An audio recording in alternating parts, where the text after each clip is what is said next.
শুরু কর, কথা কথা বন্ধ কর। আগের দিন যা হয়েছিল পড়েছিস? পড়ে বোঝা টোঝা গেছে না? ওই আগের দিন যা হয়েছিল ওখানেই শেষ, আর দেখা হয়নি।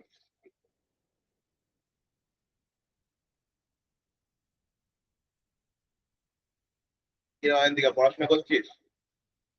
হ্যাঁ, হ্যাঁ বলাটাই তো কেমন চিন্তা হবে।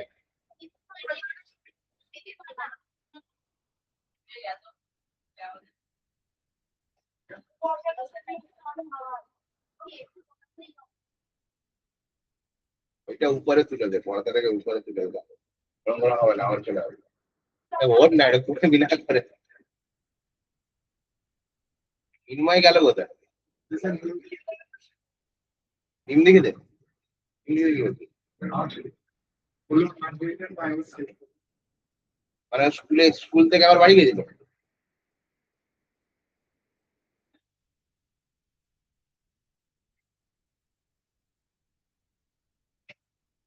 স্কুলে কি প্র্যাকটিক্যাল হলো?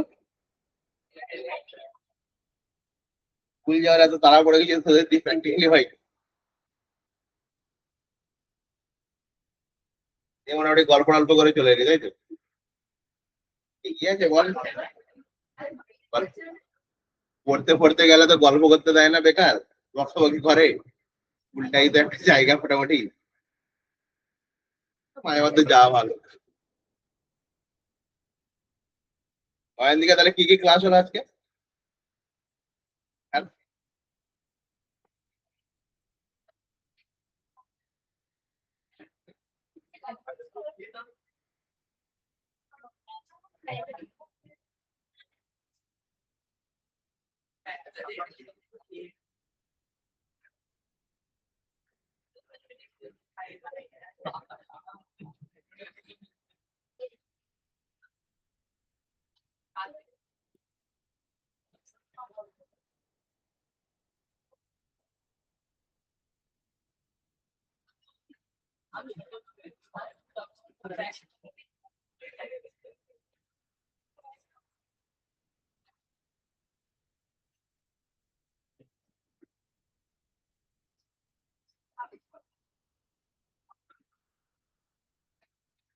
স্কুল থেকে আবার বাড়ি গেছিল নাকি?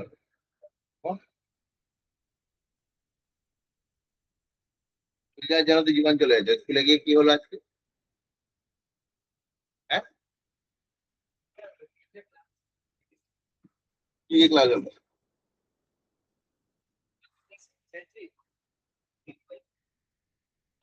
বাংলা খেয়ে কি বেশ হচ্ছিল, একটু ভাব একবার। মানে কথাটা একবার শুনে নে, বাংলা ইংরেজি আর কি বেশ হচ্ছিল একটা, ঠিক আছে? মানে এই যে এই জন্য স্কুল যাওয়ার তাড়া থাকে বল।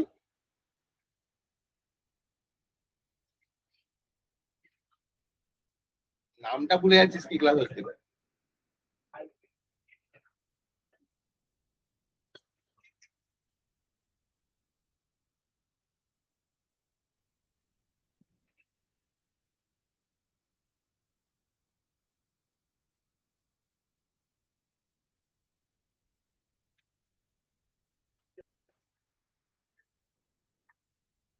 আগের দিন যা হয়েছিল পড়েছিস?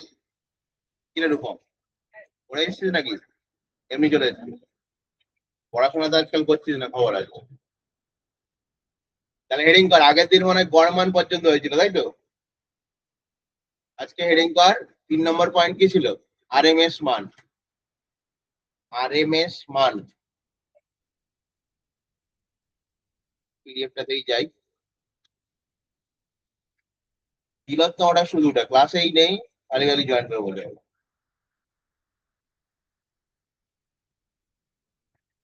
তাহলে আরএমএস মান বলতে ফার্স্ট আমরা যদি মানেটা পরে যাব, তাহলে লেখ IRMS equal to root of I averages square. আগের দিন আমরা আই এভারেজ বের করেছিলাম, IRMS equal to root of I averages square. তাহলে এই লাইনটা যদি আমার হয়, তাহলে আমি প্রথম এই ভ্যালুটা বের করি না, তারপরে শেষে রুট করবো। এটা তো মনে হওয়া উচিত। তাহলে আই এভারেজের স্কোয়ার, আমার যে কোনো মান আই এভারেজ সমান কি ছিল বল? আই এভারেজ সমান ছিল, আগের দিন লিখেছিলাম ইন্টিগ্রাল আই ডিটি। এখানে লিমিট কি বসাচ্ছিলাম, ধর 0 থেকে ক্যাপিটাল টি বা টি বাই 2, আর নিচে কত হয়েছিল টি মাইনাস 0। তাহলে এখানে যদি তুই স্কোয়ার দিস, এখানেও স্কোয়ার হয়ে যাবে। ফাংশনটা খালি পাল্টাচ্ছে। তাহলে ফার্স্ট লাইন প্রথমে এটা লিখলাম আই আর এম এস, এবার লেখ তাহলে আই এভারেজের স্কোয়ার। হ্যাঁ, এই মানটা কত আসছে? জাস্ট আমি এই দিকের পেজে লিখছি, এটা লেখা হয়ে গেছে তো? আমার বাড়ি গেছিলি কি সেন্ট ফেন্ট মারতে নাকি? মেয়েদের সেন্ট তো মনে হয় না, নাকি কি পারফিউম মেখেছিস? কি একটা বাবা ইউজ করে। তাহলে কি করতে স্কুলটা গেছিলি তুই? জানতামই না কি জানতাম তাদের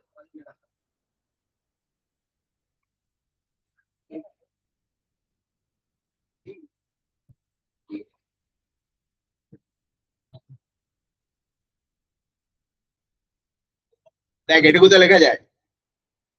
তাহলে আই এভারেজ স্কোয়ার মানে কি হবে? আর পরে গিয়ে ভ্যালু গুলো এমনি বসিয়ে দেবো, কিন্তু একটা তো ক্যালকুলেশন করি। তাহলে আই এভারেজ স্কোয়ার সমান কি হবে? যে 1/t, মানে আগের দিন সেম স্ট্রাকচার করেছিলাম, এখানে স্কোয়ার করেছি বলে এখানেও স্কোয়ার হয়েছে, বাদ বাকি এক। এবার ধর আই এর আমি একটা ইকুয়েশন কনসিডার করছি, I equal to I zero sine omega T. তাহলে এটাকে স্কোয়ার করে এখানে বসিয়ে দে। তাহলে জিনিসটা কি হচ্ছে, 1/t ইন্টিগ্রাল 0 টু টি, এটা কি হবে? I zero square sine square omega T dt. এবার শর্টকাট আমরা ফলো করেই নেবো, অসুবিধা নেই। দেখ I zero square by T, কি বলেছিলাম, ফুল পিরিয়ড ইন্টিগ্রালে sine square omega T data কি হবে? কি ছিল? হাফ। মনে করে দেখ কত ছিল? হাফ, মানে পুরো এভারেজ ভ্যালুটা হাফ। তাহলে এটা কত হবে? টি বাই 2। তবেই তো টি কেটে যাবে। অনেকটা বোঝ। আগের দিন যদি না পড়ে আসিস তাহলে মোটামুটি অন্ধকারই দেখবি। এই পুরো ভ্যালুটা কত আসে? হাফ আসে, আই জিরোটা বাদ দিয়ে। আগের দিনই করেছিলাম যে average of sine square theta কত ছিল? হাফ। এবং তুই লিখেই গেছিলি যে আর এম এস এর ফুল পিরিয়ড হোক বা হাফ পিরিয়ড হোক, দুটোতেই কি আসে? হাফ আসে। ঠিক আছে? তার মানে আলটিমেট আমি যদি এখানে ভ্যালুটা বসাই, এই ইন্ডিকেশন এটা কষে নিতে পারি, অসুবিধা নেই।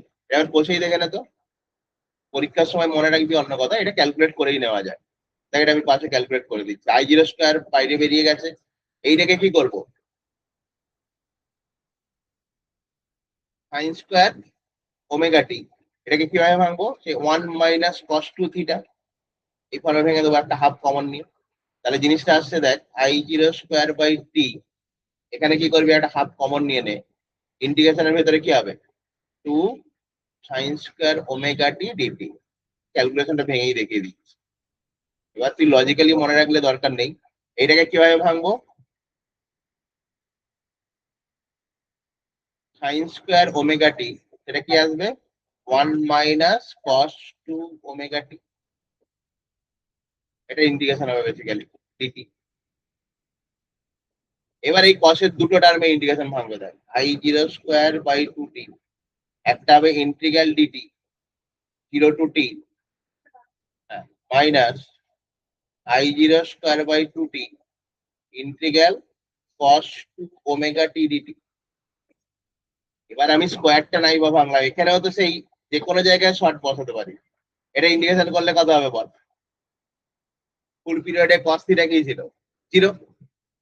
এটা তুই এমনি ইন্টিগ্রেশন করে দে। কসের ইন্টিগ্রেশন করলে কি হবে বল? সাইন আসবে। সেখানে তুই যদি ভ্যালু গুলো বসিয়ে দিস, 0ই আসবে। তাহলে সেই দিনের শেষে এই পোর্শনটা কি আসছে? I zero square by 2 T into এটা ইন্টিগ্রেশন করলে কত আসবে? টি। তাহলে দেখ সেই আই জিরো স্কোয়ার বাই 2ই আসছে।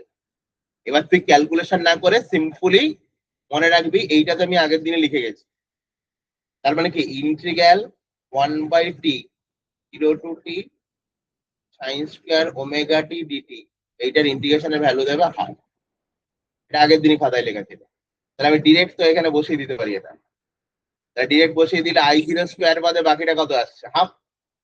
তাহলে পুরো অ্যান্সারটা কত আসছে? I zero square by 2। এই জন্য দেখবি ক্লাস 10-এ আমরা ক্যালকুলেশন তোকে দেখানো হয়নি। আই আর এম এর সমান কি লিখতাম না, রুট অফ, আমি কি বললাম, I average square. I average square কত এলো? I zero square by 2। তাহলে তার রুট করলে কত হবে? I zero by root. দেখবি সে একটা কোশ্চেন আসতো না, 220 ভোল্ট ডিসি অপেক্ষা 220 ভোল্ট এসি কেন বিপজ্জনক? কি করতে? 220 ইন্টু রুট 2 করে দিবি।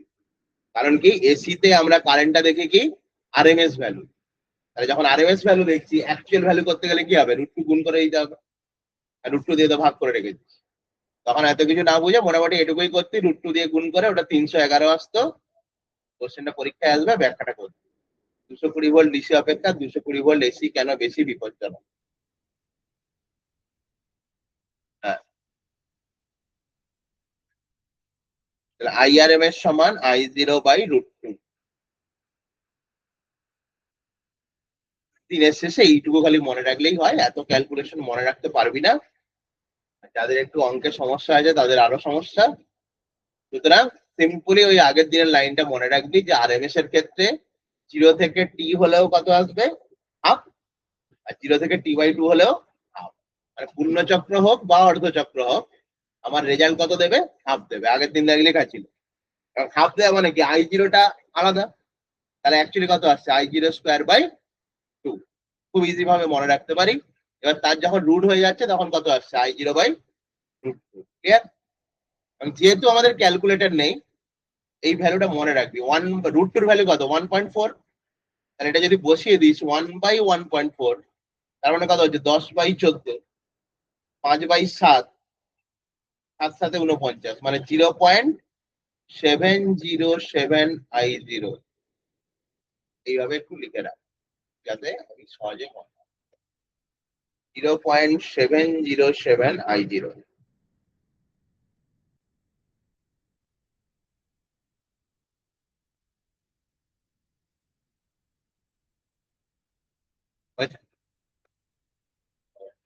মিনময় আসতেই মিনময়ের দিকে পাহা ঘুরে গেল। স্পেশালিটি আছে মিনময়। প্র্যাকটিক্যাল প্র্যাকটিক্যাল নেই তোর, খালি স্কুল যাওয়া।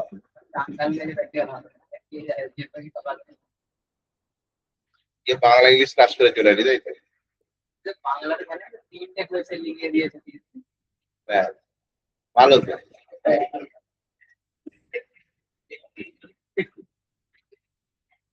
নেক্সট হেডিং কর। খুব ইম্পর্টেন্ট কোশ্চেন, পরীক্ষায় আসবে। আগে ইংলিশটাই লেখ, কারণ এটা কেউ বাংলায় লিখে দেয়। Form factor. ফর্ম ফ্যাক্টর বাংলাটা হচ্ছে আকৃতি গুণক। আকৃতি গুণক। ইংলিশে ফর্ম ফ্যাক্টর, বাংলায় আকৃতি গুণক। কি বেসিক্যালি ফর্ম ফ্যাক্টর বা আকৃতি গুণক কি? কিছুই না, এটা হচ্ছে আইআরএমএস ও আই এভারেজের অনুপাত। ফর্ম ফ্যাক্টর বেসিক্যালি কি? আইআরএমএস ও আই এভারেজের অনুপাত।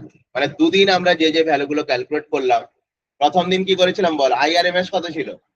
I0, মানে আজকে হলো I0 বাই রুট 2।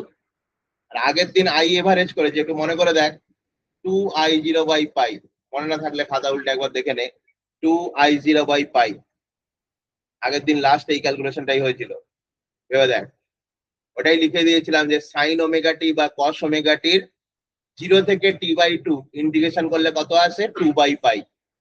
লেখা আছে দেখ। এবার I0টা তো কারেন্টের সঙ্গে কনস্ট্যান্টটা ছিল, গুণ হয়ে যাবে। তাহলে এদের যদি কাটাকুটি করিস, দেখ I0 কেটে গেল, তাহলে কত আসছে? পাই/2√2। এটাই হচ্ছে ফর্ম ফ্যাক্টরের মান। বেসিক্যালি ফর্ম ফ্যাক্টর হচ্ছে আইআরএমএস ও আই এভারেজের অনুপাত। এটা কিন্তু একদম ডিরেক্ট কোশ্চেন আসে। আকৃতি গুণকও লেখা থাকতে পারে, ফর্ম ফ্যাক্টরও লেখা থাকতে পারে। ওদের কি ইচ্ছা হবে সেটা ওরাই জানে, কিছু একটা দিয়ে কোশ্চেন দেবে। আরএমএস ভ্যালু গুলো বের করবো। আগের দিন যেমন আমরা ওই গ্রাফিক্যালি ভ্যালু গুলো বের করেছিলাম, সেটা বোঝা গেছিল তো ঠিকঠাক? এরকম বোঝা গেছিল, আজকে দেখবো। এবার দেখ, এখানে একটা কথা বলি, আমি পুরো ব্যাপারটা তোদেরকে করালাম কারেন্ট দিয়ে। কি কি ক্যালকুলেট করলাম একটু ছোট করে যদি বলি, প্রথম দিন থেকে খাতা উল্টে একবার রিক্যাপ কর। বাড়িতে তো অনেক পড়েছিস আমি জানি, ঠিক আছে? খাতা উল্টে একবার রিক্যাপ কর। কি ছিল? প্রথম ছিল পূর্ণ চক্রে কারেন্টের গড় মান কত পেয়েছিলাম? 0।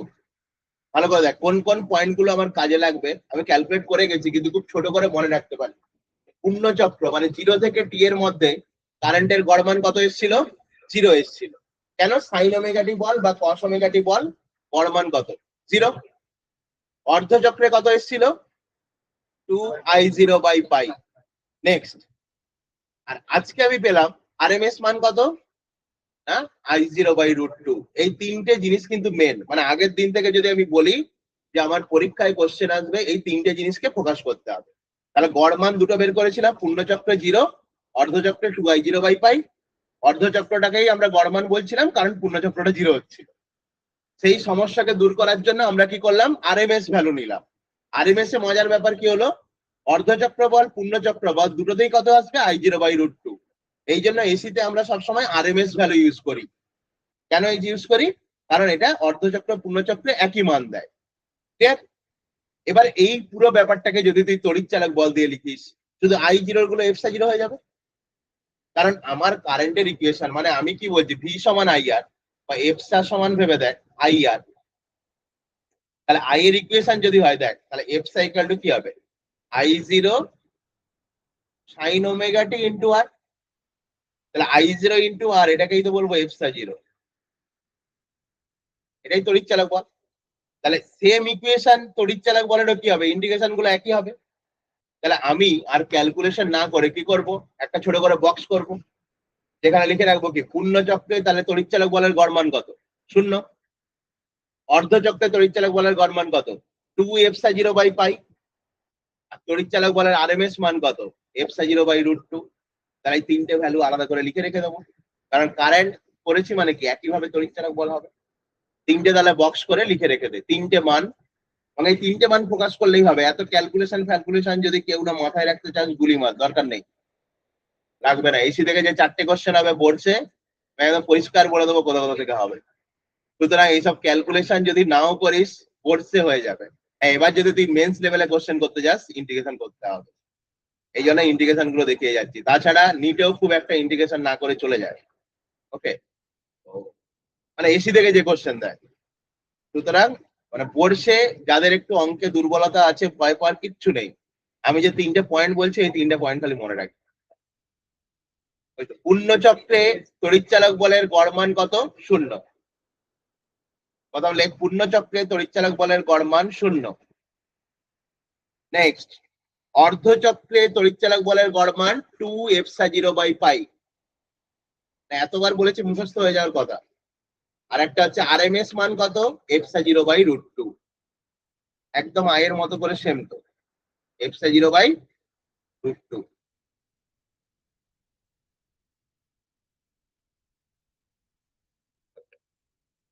সবাই বাড়ি ফাড়ি থেকে এসছিস, খাওয়া দাওয়া করে টোরে এসছিস, কোনো চাপ নেই। হ্যাঁ, ঠিক আছে। 4টে অব্দি আর তো তোর কিছু নেই, তোর চিন্তা কি আছে? তোর কি আর কিছু আছে? নেই তো। হ্যাঁ, তাহলে তোর অসুবিধা কোথায়? কি আছে, আজকে হয়ে গেল, ধর এসি শেষ হয়ে গেল, ভালো তো। সিলেবাস যত তাড়াতাড়ি শেষ হবে, ঠিক আছে, তত তাড়াতাড়ি ক্লাস হতে, মানে এবারে যতটা রিভাইজের টাইম পাচ্ছি, চিন্তা নেই। যদি একটু আমার কথা শুনে আসতে কেউ চলিস, 25-এর নিচে কেউ পাবি না। যে টাইম পাচ্ছি রিভাইজে, আজ থেকেও যদি আমার কথা শুনে চলিস, মিনিমাম 25 পাবি, 25-এর নিচে কেউ পাবি না। এরপরেও যদি ফাঁকি মারতে থাকিস, কিছু করার নেই। কারণ যে সময় পাচ্ছি আবার প্রত্যেকটা চ্যাপ্টার ছোট ছোট করে রিক্যাপ করে দিতে পারবো, কোশ্চেনও প্র্যাকটিস হয়ে যাবে, অসুবিধা নেই। অনেকটা সময় দিয়েছে থার্ড সেমিস্টার। হ্যাঁ, তেমন কি ফোর্থ সেমিস্টারের চাপ বাড়বে, নিশ্চিন্তে থাকতে পারিস। তবে কোনো চাপের ব্যাপার নেই, 7 তারিখ পরীক্ষা শেষ হচ্ছে, আমি দেখেই নিয়েছি। 11 তারিখ থেকে মনে হয় পুজো। ঠিক আছে, তোরা, হ্যাঁ, 10 তারিখ মহালয়া, তাহলে অনেকটা টাইম আছে। 16-17 থেকে মনে হয় পুজো। ব্যাস, তাহলে তো এখানে একটা চ্যাপ্টার টেনে দেবো। ওখানে একটা ইউনিট শেষ করব, আর পুজোর 5 দিনে একটা ছোট ইউনিট রেকর্ডিং ক্লাস দিয়ে দেবো। কিছু করার নেই, ওখানে 3 মাসে ওখানে আরো চাপ, কারণ লাস্টে যদি না লিখে প্র্যাকটিস করাই তাহলে 4-7 নাম্বার আসবে, এটা মাথায় রাখবে। সুতরাং হ্যাঁ, আমার সব হিসেব করা আছে, কোনো চাপ নেই। আর পুজোর সময় কোনটা পড়তে দেবো, অলরেডি তোদের পড়া আছে। পরমাণুর গঠন পড়েছিস, দ্বৈত সত্তা, এগুলো 11-এ পড়ে গেছিস, তাহলে রেকর্ডিং ক্লাস দেখলে কি হবে, ওগুলো রেডি হয়ে যাবে। সবকিছু হিসেব করা আছে, কোনো চাপ নেই। রাস্তাঘাটে পড়ে নিবি। আচ্ছা, এবার আগের দিন আমরা যে ভ্যালু গুলো দেখেছিলাম, দেখ সাইন ওয়েভ এখনই করালাম। সাইন ওয়েভের ভ্যালু কত এলো, এটাই করিয়েছি তো, I0/√2। এটাই করলাম কত, 0.707 I0। কি রে সৃজয়, দেরি কেন রে রাস্তায়? দেরি করে বেরিয়েছিস বাড়ি থেকে, বল না।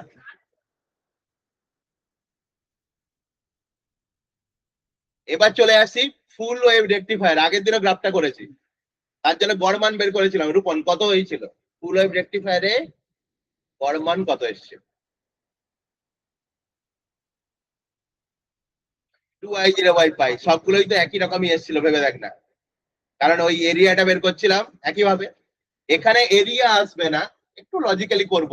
তাহলে প্রথম লেখ ফুল ওয়েভ রেকটিফায়ার, হেডিং কর। মানে একটু কঠিন কোশ্চেন হলে এইসব দেবে, বোর্ডসে আসার চান্স খুবই কম। এগুলো আন্দোলন হবে, কিন্তু সোজা জিনিস, মানে এগুলো শিখতে কোনো ক্ষতি নেই। শিখতে পয়সাও লাগে না, ক্ষতিও নেই। শিখতে পয়সাও লাগে না, ক্ষতিও নেই, সুতরাং শিখে নেবো। মানে আগের দিন বলো, ওগুলো কি কঠিন ছিল? এরিয়া গুলো বসাচ্ছি খালি।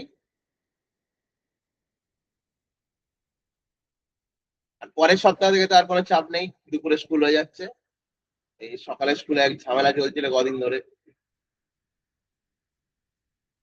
আচ্ছা, এটা কিভাবে করবো দেখ, এর ডাইমেনশনালি আগে ব্যাপারটা দেখ। তুই কি বলছিস, I/RMS ইকুয়াল টু কি বলছিলি, ভালো করে দেখ। ইন্টিগ্রাল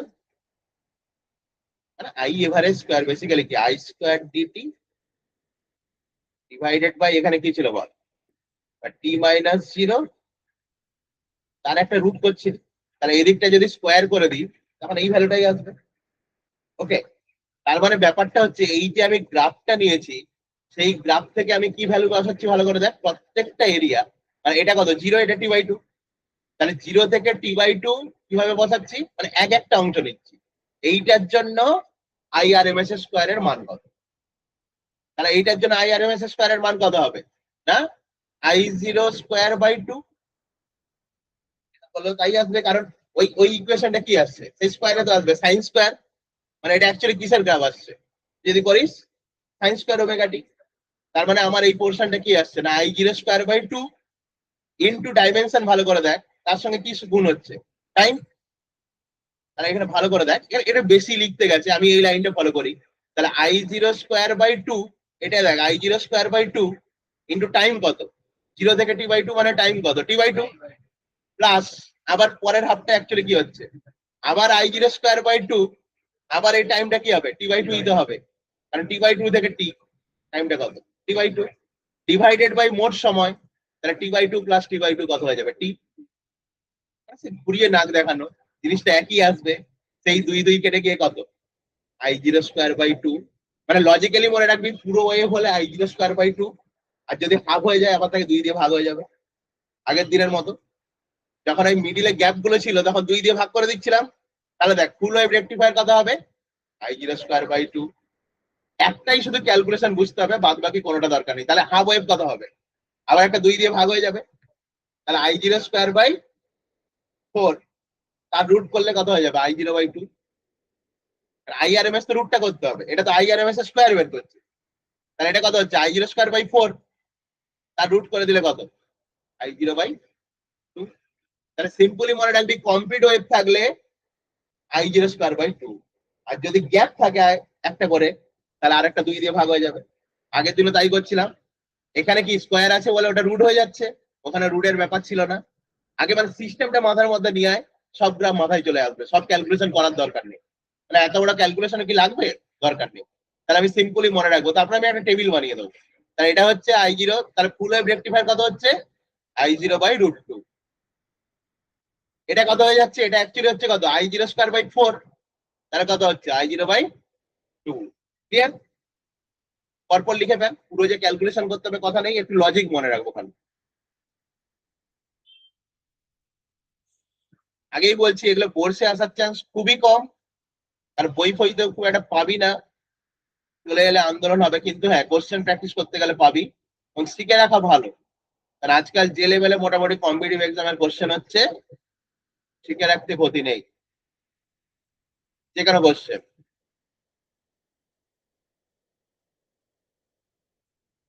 এমস নার্সিং এর কোশ্চেন দেখেছিস? দেখিসনি? নার্স পাস হওয়ার ইচ্ছে নেই? নেই? হ্যাঁ, কি বলছিস? কি বলছিস, করা থাকবে?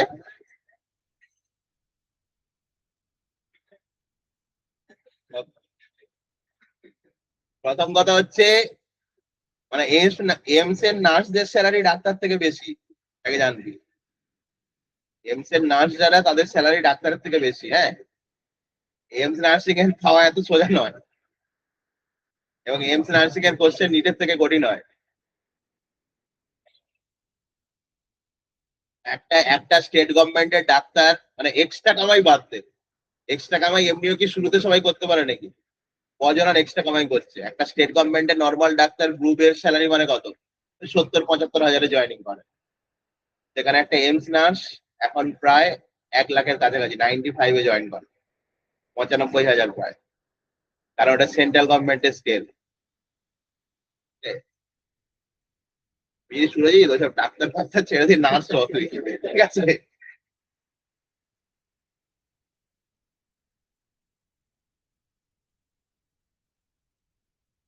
শুধু একটা ভ্যালু একটু মনে রেখে দিবি, আমি বেশি ক্যালকুলেশনে নিয়ে যাচ্ছি না তোদের।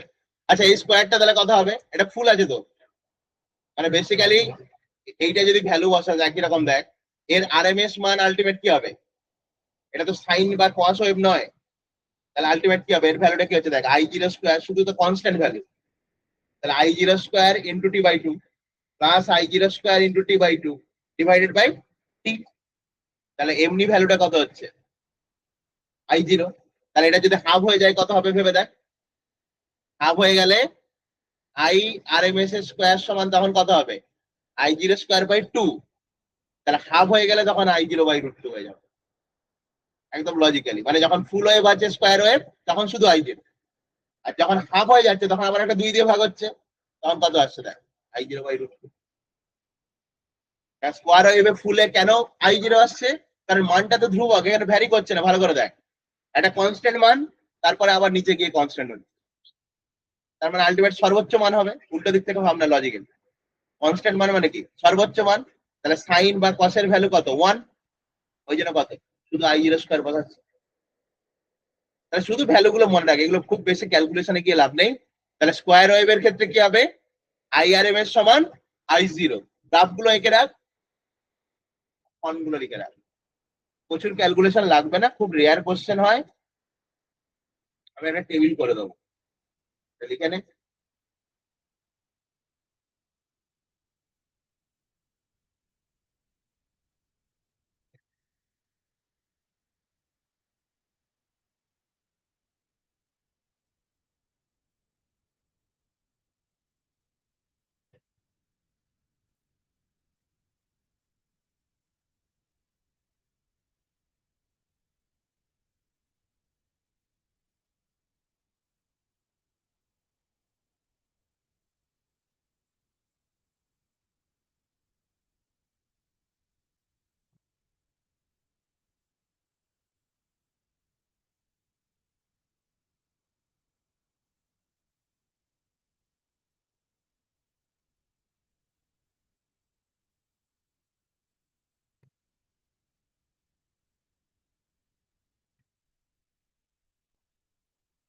ওকে, সব ভ্যালু গুলোকে আমি টেবিলে আবার রেডি করে দেবো, চিন্তা নেই। তাহলে এটা হাফের জন্য কত হলো, I0/√2, যে টেবিলটা মনে রাখলে মোটামুটি কাজ চলে যাবে। এবার দেখ সটুথ ওয়েভ, এই সটুথের ভ্যালুটা একদম ক্যালকুলেশনে যাস না, আসার চান্স খুবই কম, আজ পর্যন্ত কোনো পরীক্ষায় আসেনি, সিম্পলি দেখতে দেখতে মনে থেকে যাবে। যে ওই ক্যালকুলেশন করলে চারটা রেকর্ডিং হয়ে যাবে, একই রকম একই স্ট্রাকচারেই আসবে।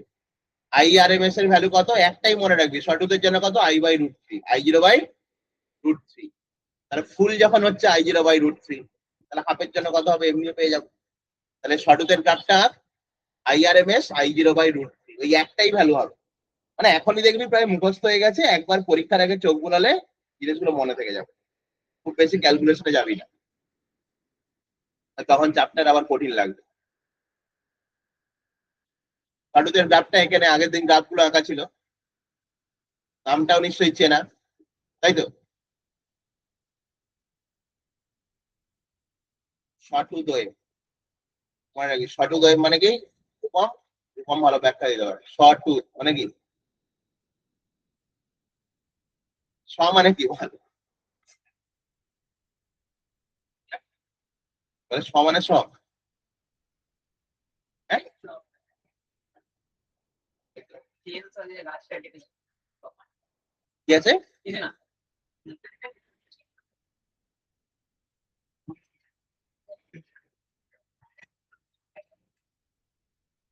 ইনময়ের এখন অনেক কায়দা হয়েছে বাবা, হ্যাঁ হ্যাঁ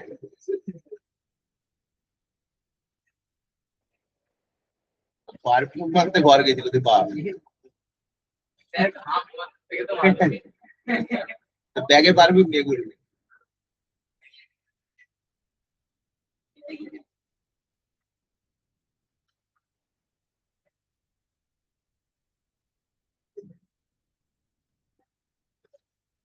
এবার ভালো করে দেখ, এই এই যে এইটা হচ্ছে, এটা তো অ্যাকচুয়ালি ট্রায়াঙ্গুলার হয়, ভেবে দেখ না, এই ডাইরেকশন নিলে নিচে নামিয়ে দিচ্ছি, এটা তো অ্যাকচুয়ালি কি ট্রায়াঙ্গুলার হয়।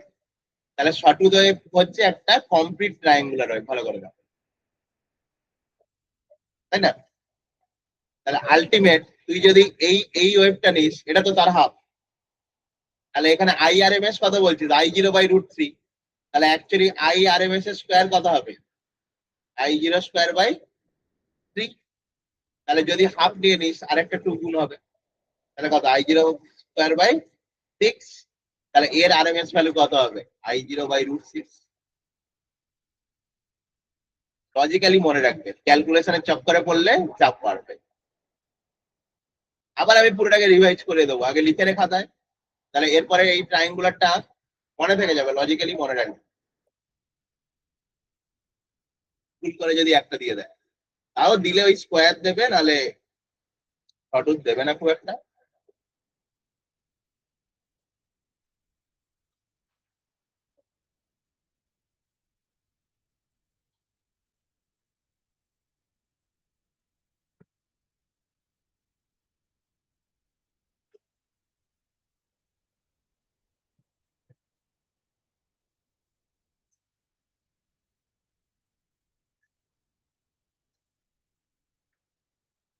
শুধু গ্রাফটা ড্র করবি আর ভ্যালুটা লিখবি। এবার একটা মোটামুটি আমি তোদের মানে সুবিধার জন্য একটা টেবিল করে দেবো, গ্রাফ গুলো তো নামগুলো লিখে রেখেছিস তো এখানে, ছোট ছোট করে গ্রাফ গুলো এঁকে নেবো, অসুবিধা নেই। এটা হয়ে গেছে তো, এবার একটা টেবিল করে ফেল, যাতে টেবিলটা দেখে পুরোটা রিক্যাপ করা যায় এবং যা ক্যালকুলেশন করলাম সেটাও রিক্যাপ হয়ে যাবে। একটা টেবিল বানিয়ে নে।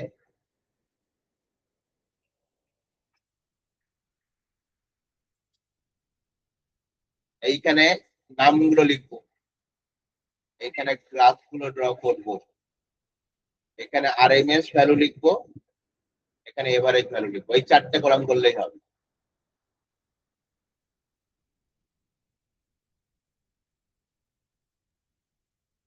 আজকে এখন নির্ময় বলে যে 4টে বন্ধ, আর এই 4টে বন্ধ করতে হবে।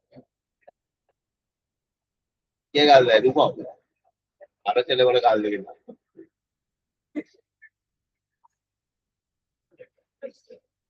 শুভম কোথায় গেল? শুভম আছে অনলাইনে?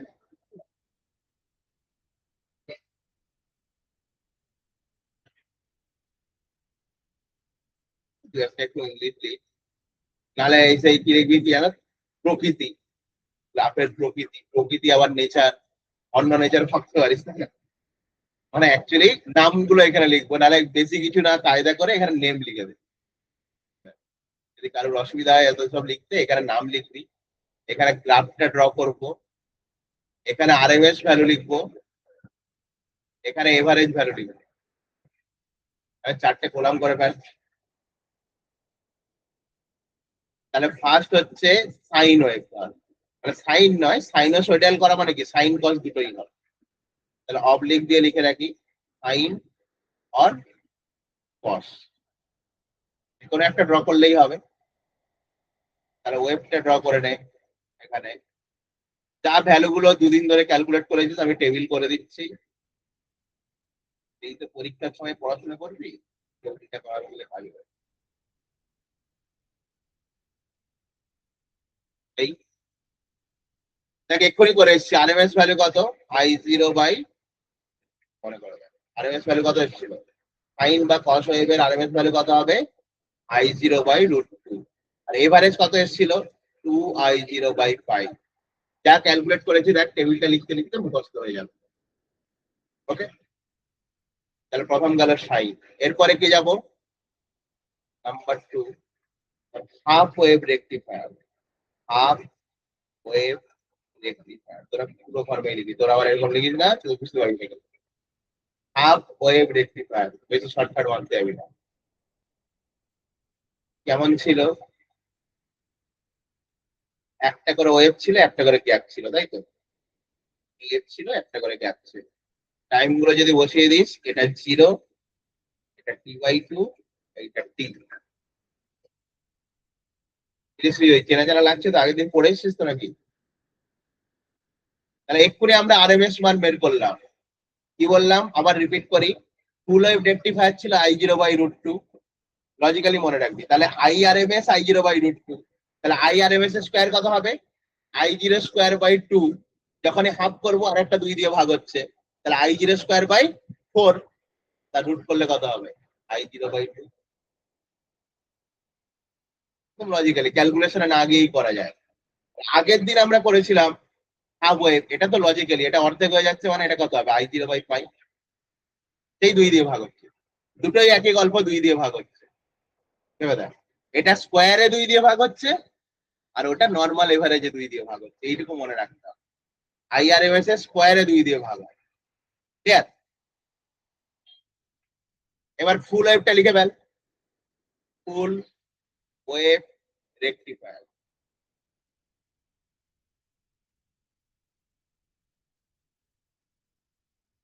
লিখে রাখ।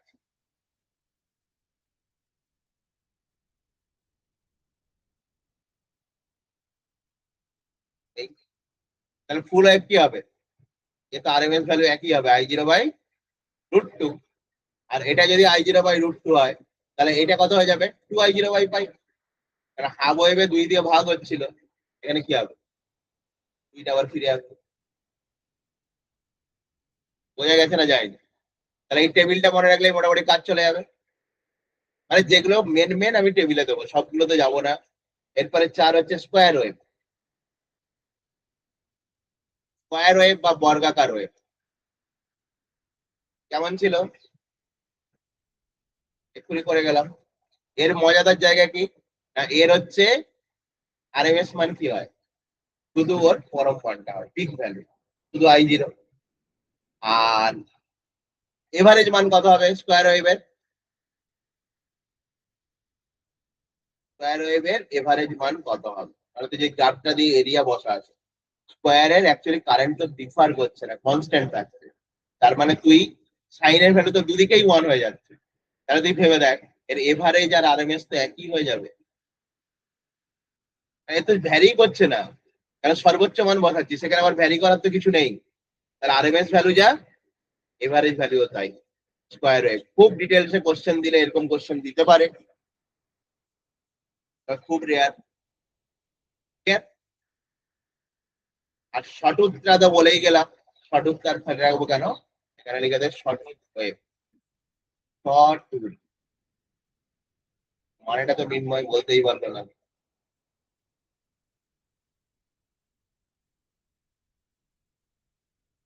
শর্ট মানে দেখতে দাঁতের মতো, বুঝতে পেরেছো?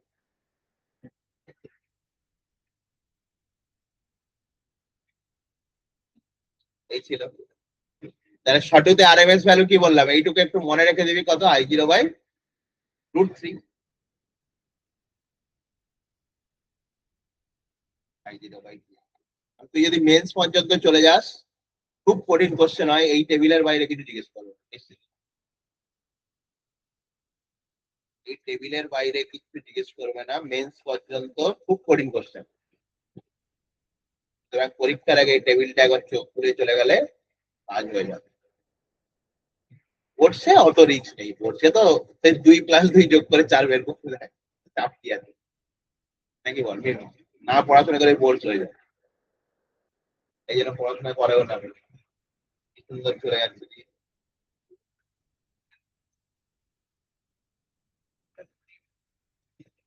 চিত্তরিত চলাচলিত পড়াশোনা হচ্ছে তো ম্যাগনেটের সঙ্গে সঙ্গে, আরে চাপে পড়ে যাবি।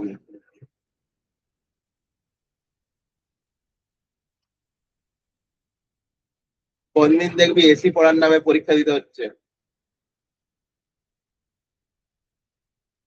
আর এমনিও খাতাগুলো দেখতে চলে গেছে, পেয়ে যাবি এই সপ্তাহের মধ্যে।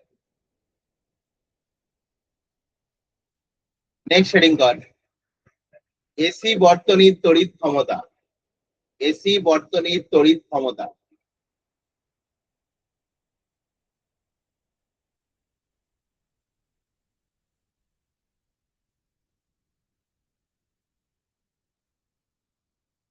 তো তড়িৎ ক্ষমতা লিখবি। এবার আস্তে আস্তে বর্তনী গুলোতে যাবো এবং খুব ইন্টারেস্টিং জিনিসে যাবো, তড়িৎ ক্ষমতা। মানে এসির এখন পর্যন্ত খুব একটা মজা পাসনি, আমি বুঝতে পারছি, এবার মজা হচ্ছে আস, এটা তো ইন্ট্রোডাকশন চলছে, এই এখনো কি কি টার্ম বের করবি সেটা দেখানো হচ্ছে, যেন খুব একটা ইন্টারেস্ট পাস, ইন্টারেস্ট এর পথ থেকে যাবে এই ক্ষমতার পথে। ওকে, তারপর তখন দেখবি এসিটা ঠিকঠাকই লাগছে, মানে শুরুটা হচ্ছে একটু কেমন কেমন। আচ্ছা, তড়িৎ ক্ষমতা, ক্ষমতা সমান আমরা কি করি বল, পি সমান বেসিক্যালি কি করি, পি ইন্টু ওয়াই, এই তো। এবার যেহেতু এসি বলছি, তার মানে এর ইকুয়েশন কি হবে, আমি অলরেডি লিখে গেছি, পি কে কি লিখবো, P0 সাইন ওমেগা টি, আর আই কে কি লিখবো, I0 সাইন ওমেগা টি, একই রকমই আসবে, আমি না হয় একটা ফেজ ডিফারেন্স নিয়ে নিলাম, ওমেগা টি প্লাস ফাই, একদম জেনারেল ইকুয়েশন। এই দুটোর মধ্যে একটা দশা পার্থক্য থাকতে পারে, আমি লিখে দিলাম দশা পার্থক্য, তুই নাও লিখতে পারিস, দুটোকে সাইন লিখতে পারিস, যায় আসে। যদি দশা পার্থক্য থাকে তাহলে একটা থিটা থাকবে। ওকে, এবার তাহলে বল, তাহলে ক্ষমতা সমান কি করবো, বেসিক্যালি এই দুটো ভ্যালুকে বসিয়ে দে, পি আর আই এর ভ্যালুকে বসিয়ে দে ইকুয়েশন, পি আর আই এই দুটো ভ্যালুকে ইকুয়েশনে বসিয়ে দে। তাহলে পি সমান কি আসছে অ্যাকচুয়ালি দেখ, P0 I0 সাইন ওমেগা টি, sign omega T plus theta.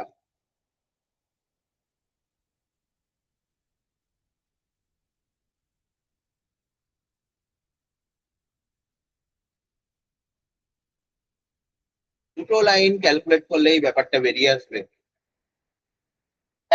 এটাকে আমি কি ভাবতে পারি, দেখ সাইন এ সাইন বি, সাইন এ সাইন বি ফর্মুলা জানা আছে, সাইন এ সাইন বি এর ফর্মুলা কি ছিল, একটা 2 এদিকে ডিভাইড করে নিই, টু সাইন এ সাইন বি, তাহলে এটা 2 সাইন এ সাইন বি মানে কি ছিল বল, 2 সাইন এ সাইন বি তে দুটোই কস হয়, 2 সাইন এ সাইন বি তে দুটোই কস হয়, cos a minus B minus of cos a plus B, cos a minus B minus of cos a plus B. এটাকেই এ ধরি, সাইনের গন্ডগোলে না যাওয়ার জন্য এটাকে আমি বি ধরছি। তাহলে কি হবে দেখ, cos a মাইনাস বি মানে কত, omega T plus theta minus omega T, শুধু কি থাকবে cos থিটা মাইনাস cos, সবেরই ফাইনাল ফর্ম মনে রাখলে হবে, কোর্সে কোনো চাপ নেই, আমি ক্যালকুলেশন দেখাচ্ছি, ক্যালকুলেশন না দেখে অন্তত আমার খুব এটা ভালো লাগে না, ফিজিক্স পড়াতেও ভালো লাগে না, পড়তেও ভালো লাগে না, ওই জন্য পড়াই। কারোর যদি মনে হয় ক্যালকুলেশন করি, লাস্টের ফর্মগুলো দিয়ে হয়ে যাবে, অসুবিধা কিছু নেই। আর এটা যখন অ্যাড করবি কত আসবে, 2 ওমেগা টি প্লাস থিটা, এই মনে ছিল তো ফর্মুলাটা, আচ্ছা এখন মনে চলে এসেছে। 1 মানে ভুলে যাওয়া, এটা তো ব্যাপার না অ্যাকচুয়ালি, মানে এই ভুলে যাই বলে অ্যাকচুয়ালি মানুষ বেঁচে আছে জানিস তো। তাহলে পাগল হলো, এটা এটা বাস্তব না। সে মিনময় ধর খুব ছোটবেলায় একবার দুঃখ পেয়েছিল, ঠিক আছে, আর সেই দুঃখটা যদি না ভুলতো, ঠিক আছে? চকলেট খেয়ে নিয়ে এইসব নিত্যের কথা বলিনি, ওইসব ছোটবেলা দুঃখ তো ওটি। ওইসব গল্প তুই লোককে দে, ছোটবেলা দুঃখ ওইটাই হবে।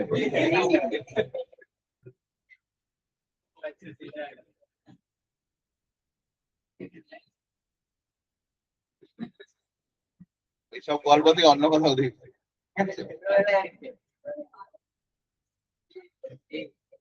দেখ এবার গড় মান বের করতে গেলে আমি কি করব, সেই একই লজিক, ইন্টিগ্রেশন করে তারই গড় বের করতে দেবে, কি করব, 1/t 0 to t pdt, এই ভ্যালুটাকে এখানে বসা।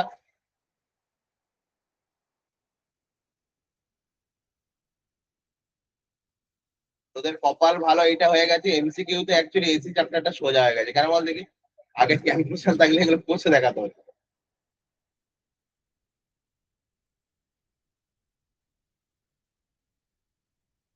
ক্যালকুলেশন কর, যাদের ক্যালকুলেশন কঠিন লাগবে পরে আর ক্যালকুলেশন গুলো দেখার দরকার নেই, তাতেও হয়ে যাবে, তাতে এই চ্যাপ্টারে ফুল নাম্বার পাবে।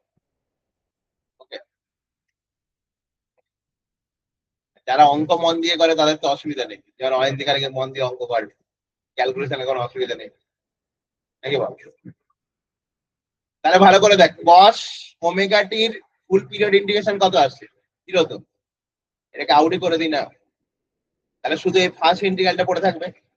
তাহলে কি হচ্ছে, v0 i0/2t, cos থিটাটা কনস্ট্যান্ট বাইরে চলে গেল, ডিটির ইন্টিগ্রেশন করলে কত হবে, টি, লিমিট বসিয়ে দিলে শুধু ক্যাপিটাল টি হবে, টি টি কেটে গেল, তাহলে কত আসছে, v0 i0/2, শুধু এই লাইনটা মনে রাখলেই হবে, কিন্তু যাদের মনে হচ্ছে ক্যালকুলেশন কঠিন তারা শুধু এই লাস্টের লাইনটা মনে রাখবি, তাতেই চলে যাবে। দেখ এটাকে আমি এইভাবে লিখছি, v0/√2 into i0/√2 into cos theta, v0/√2 মানে কত, vrms into irms into cos, এটাকে আমি বলছি prms।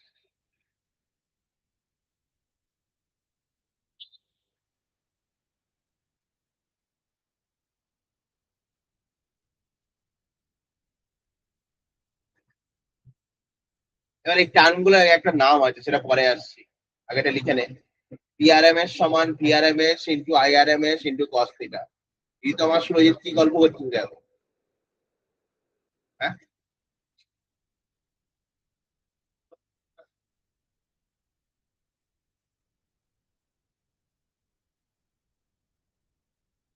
এবার এগুলোর একটা নাম আছে, নামগুলো না জানলে আবার করতে পারবি না, কারণ ওই ভ্যালু গুলোই বের করতে হবে। তার মানে যাদের মনে হচ্ছে এটা প্রচুর একটা কঠিন ক্যালকুলেশন হয়ে গেছে, সে শুধু এই লাইনটা মনে রাখবি, বারবার আমি রিপিট করছি, শুধু মনে রাখবি PRMS সমান কি, PRMS into IRMS into cos theta, এটা মাথায় রাখলেই হবে। কিন্তু হ্যাঁ, এই টার্মগুলোর নাম জানতে হবে।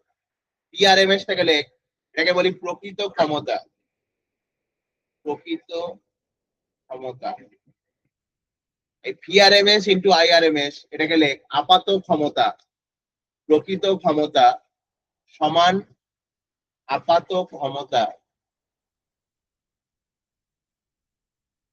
ইন্টু ক্ষমতা গুণক, ক্ষমতা গুণক, cos থিটাকে বলা হয় ক্ষমতা গুণক। প্রায় কোশ্চেনে ক্ষমতা গুণক বের করতে দেয়, তোকে আগে জানতে হবে cos থিটা বের করতে দিয়ে। তাহলে এই লাইনটা মনে রাখবি, প্রকৃত ক্ষমতা সমান আপাত ক্ষমতা ইন্টু ক্ষমতা গুণক, এটুকু জানলেই হবে। হয়েছে এই পর্যন্ত?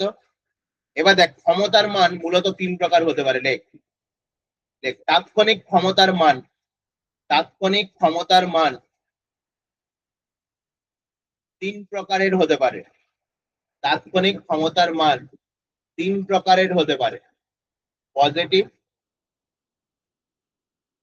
নেগেটিভ, আর একটা জিরো, শূন্য।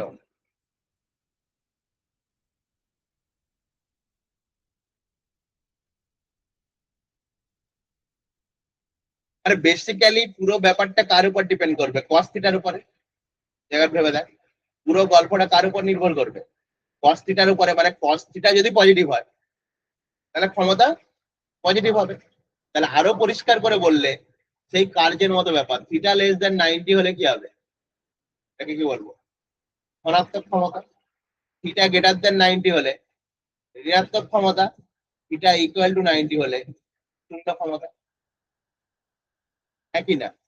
এবার এটা তো ম্যাথমেটিক্যালি গেল, এর ফিজিক্যাল সিগনিফিকেন্স কি? মানে থিটা লেস দেন 90 কখন হবে? লাইনটা লিখে রাখ। দেখ, বর্তনী বর্তনী উৎস থেকে শক্তি সংগ্রহ করছে। বর্তনী উৎস থেকে শক্তি সংগ্রহ করছে।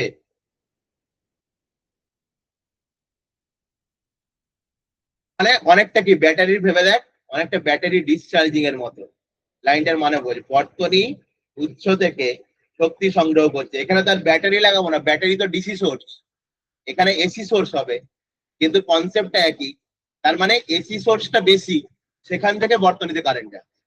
উল্টো দিক থেকে বললে সোর্স থেকে বর্তনীতে কারেন্ট যাচ্ছে, তখন আমার ক্ষমতা ধনাত্মক। তাই তো হয়। তাহলে ঋণাত্মক কখন হবে? যখন ডাইরেকশন বদলে যাবে। তার মানে কি হবে?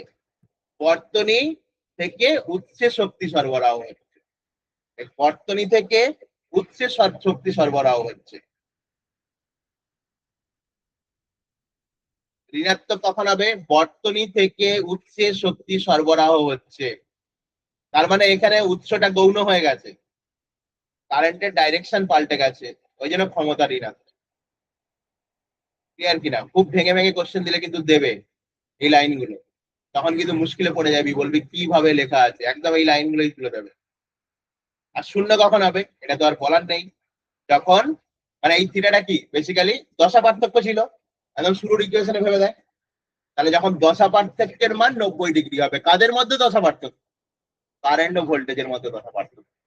তাহলে 3 নম্বরে লিখে রাখ, তড়িৎ প্রবাহ ও বিভব প্রভেদের মধ্যে দশা পার্থক্য 90 ডিগ্রি হলে, তড়িৎ প্রবাহ ও বিভব প্রভেদের মধ্যে দশা পার্থক্য 90 ডিগ্রি হলে ক্ষমতার মান শূন্য হয়। ক্ষমতার মান শূন্য হয়। এবং এখান থেকে খুব একটা ইম্পর্টেন্ট কোশ্চেন আসে, এর সঙ্গেই লিখিয়ে দিচ্ছি। হয়েছে? খুব মজার ব্যাপার, শুনতে খারাপ লাগলেও সত্যি। এতদিন পর্যন্ত কি জানতাম যে ক্ষমতার মান শূন্য হওয়া মানে কারেন্ট শূন্য হয়ে যায়, এটা ডিসিতে হয়।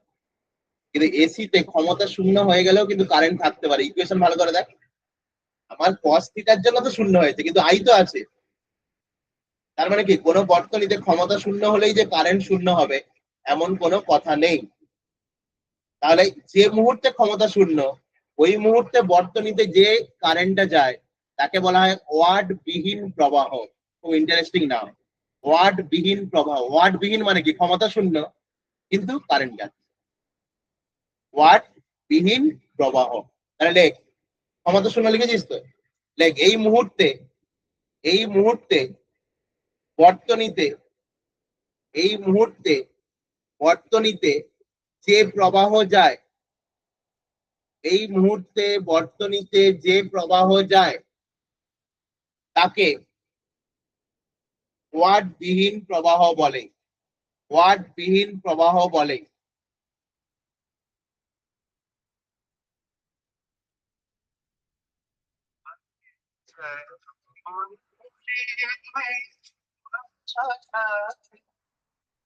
ওয়াট বিহীন প্রবাহ বলে। এবার কোশ্চেন হচ্ছে, কোন কোন বর্তনীতে এই ওয়াট বিহীন প্রবাহ পাওয়া যায়?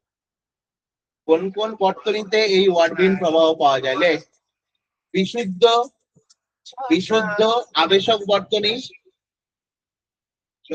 হ্যাঁ,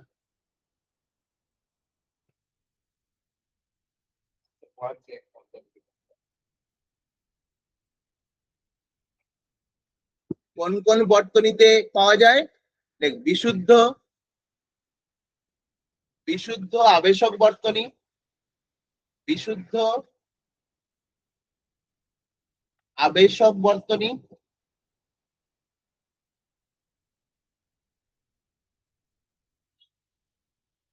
আর একটা লেখ, বিশুদ্ধ ধারক বর্তনী, ধারক বর্তনী, এই দুটো লিখে রাখবি। তাহলে কোন কোন বর্তনীতে আমরা ওয়াট বিহীন প্রবাহ পাই, আমরা ক্যালকুলেশন দেখবো, সেখানে দেখতে পাবো। এখানে লিখে রাখলাম বিশুদ্ধ আবেশক বর্তনী আর বিশুদ্ধ ধারক বর্তনী। আবেশক বলতে কয়েল, কয়েল ব্যাপারটা আসছি আস্তে আস্তে। লিখে রাখ, এবং লিখে রাখ দুটো ক্ষেত্রেই থিটার ভ্যালু কত হয়, 90 ডিগ্রি। দুটো ক্ষেত্রেই থিটার ভ্যালু কত হয়, 90 ডিগ্রি। লিখে রাখ।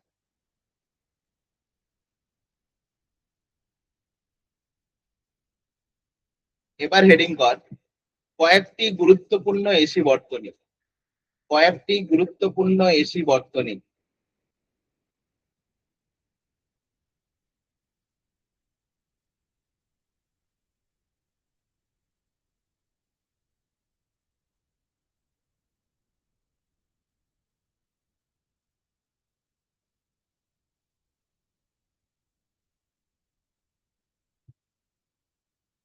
কয়েকটি গুরুত্বপূর্ণ এসি বর্তনী।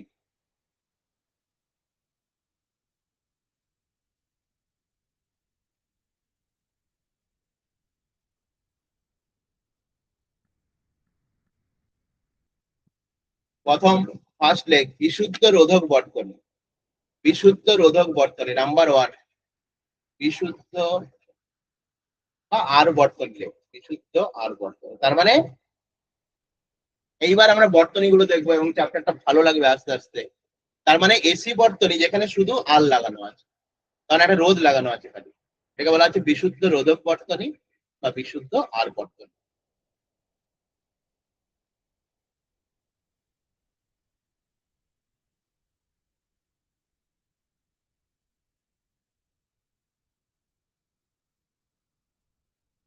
আচ্ছা, প্রথম কথা, এই সোর্সটা ই ইকুয়াল টু আমি আগেই লিখে এসেছিলাম, সেটাই লিখছি, V equal to V zero sine omega T.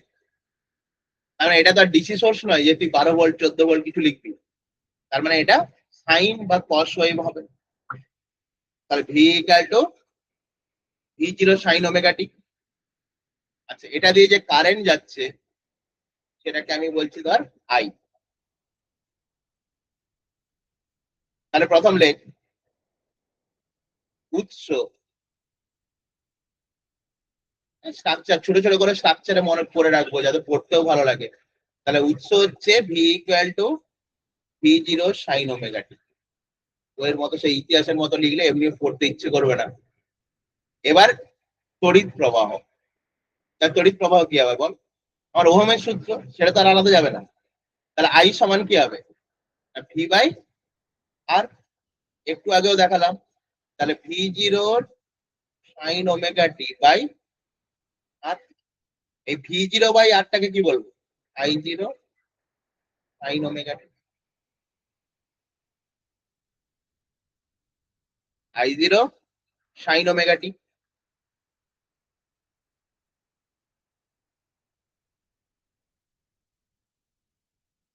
এবার যদি পয়েন্ট গুলো একটু ডিসকাস করি, এই ভি জিরোটা কি ছিল বল, শীর্ষমান। কার শীর্ষমান, তড়িৎ চালক বলের শীর্ষমান। তাহলে এটা লেখ তড়িৎ চালক বলের শীর্ষমান, তড়িৎ চালক বলের শীর্ষমান। শীর্ষমান একদম শুরুতেই করে এসেছি কিন্তু পিক ভ্যালু। শীর্ষমান কখন আসবে, যখন সাইন থিটা বা কস থিটাটা কত হয়ে যাবে, 1 হয়ে যাবে। আর এটাকে কি বলবো, প্রবাহ মাত্রা শীর্ষমান। আরো পরিষ্কার করে পাশে লেখ আই জিরো ইকুয়াল টু কি হচ্ছে, ই জিরো বাই আর, দিয়ে লেখ প্রবাহ মাত্রা শীর্ষমান। I zero equal to V zero by R, পাশে লেখ প্রবাহ মাত্রার শীর্ষমান। তাহলে দেখ, এই যে ভোল্টেজ আর কারেন্ট এই দুটো জিনিস আমি পেলাম, এখান থেকে কি লিখতে পারি আমরা, মানে এখান থেকে কি কনক্লুশন করতে পারি, দুটো দেখে কি মনে হচ্ছে, কি বলতে পারি? প্রথম কথা, এরা একই দশায় থাকে। ভালো করে দেখ, কোনো দশা পার্থক্য থাকছে না। তাহলে বিশুদ্ধ রোধক বর্তনী একমাত্র বর্তনী এসিতে যেখানে কারেন্ট আর ভোল্টেজ একই দশায় থাকে। আর কোনো বর্তনী পাবি না যেখানে একই দশায় থাকবে এরপর থেকে। ক্লিয়ার? তাহলে ওই লাইনটাই লেখ, শুধুমাত্র এই বর্তনীর ক্ষেত্রে, শুধুমাত্র এই বর্তনীর ক্ষেত্রে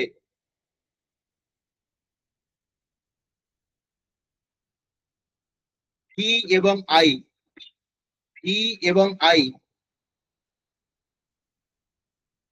একই দশায় থাকে। পরীক্ষায় কোশ্চেন করতেই পারে। এবং যদি ভি আর আই একই দশায় থাকে, তাহলে নেক্সট লাইন ভালো করে দেখ, পি আর এম এস কত হবে? পি আর এম এস কত হবে? পি আর এম এস সমান কি ছিল? P R M S into I R M S into cos theta. থিটাটা কত? 0। তাহলে থিটা যদি 0 হয়, তাহলে এই বর্তনীর ক্ষমতা গুণকের মান কত? 1। কোশ্চেন দেবে ক্ষমতা গুণকের মান কত, বিশুদ্ধ রোধ বর্তনীর ক্ষমতা গুণকের মান কত? 1। কেন 1? দশা পার্থক্য 0। মানে এইগুলোই কোশ্চেন দেয়, কিন্তু আমি লাইনগুলো বারবার রিপিট করছি ওই জন্য। তাহলে এটা যদি 1 হয়ে যায়, ভেবে দেখ, তাহলে P R M S equal to কি? P R M S into I R M S. আরো পরিষ্কার করে বললে, শুধুমাত্র এটাই একটা বর্তনী যেখানে প্রকৃত ক্ষমতা সমান আপাত ক্ষমতা। শুধুমাত্র এটাই একটা বর্তনী যেখানে প্রকৃত ক্ষমতা ও আপাত ক্ষমতা সমান। লিখে রাখ, এই বর্তনীর ক্ষেত্রেই প্রকৃত ক্ষমতা ও আপাত ক্ষমতা সমান হয়।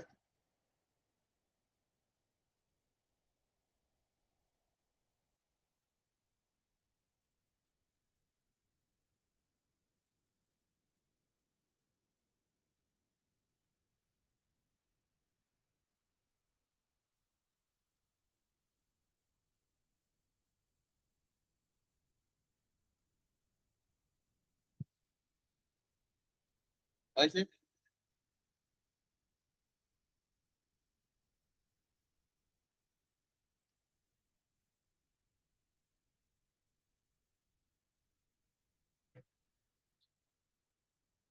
গ্রাফ গুলো একটু এঁকে নেবো।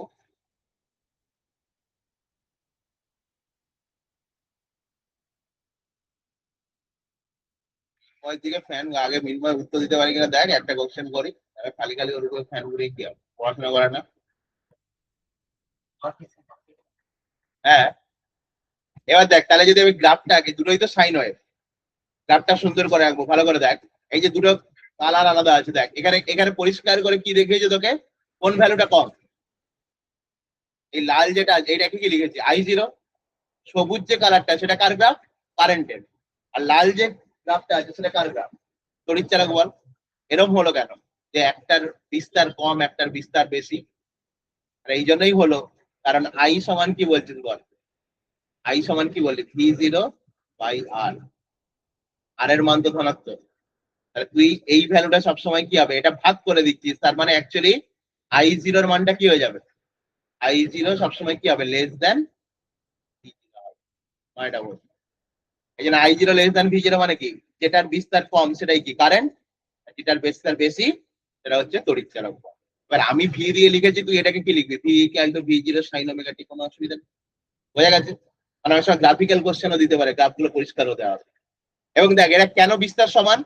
এ যখন ন্যূনতম ও ন্যূনতম, একই ভাবে গেছে গ্রাফটা, কিন্তু বিস্তারটা আলাদা হবে। তাহলে কি সমদশায় আছে? দুটো গ্রাফই সমদশায় আছে। তাহলে একে ফেল। ভি মানে এইদিকে হচ্ছে ভিআই, এদিকে ওমেগা টি।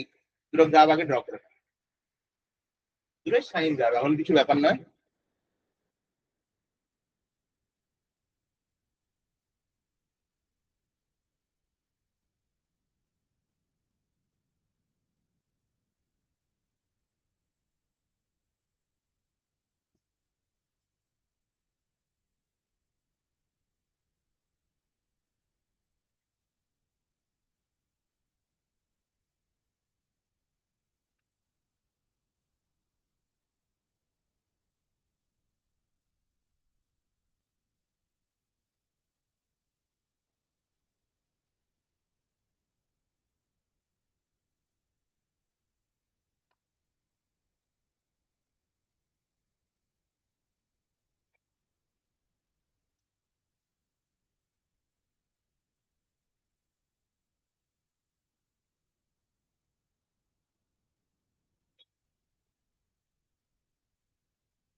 হয়েছে।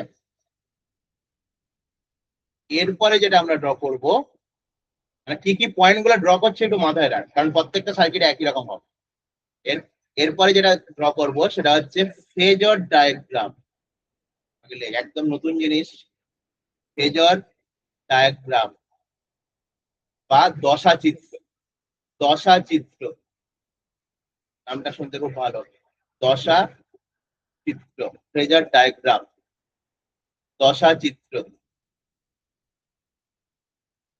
খুব একটা দশা চিত্র সম্পর্কে আমাদের আইডিয়া নেই, কিন্তু এসিতে তো আমাদের পড়তে হবে, জিনিসটা কিভাবে আসে সেটাই আমি আসছি।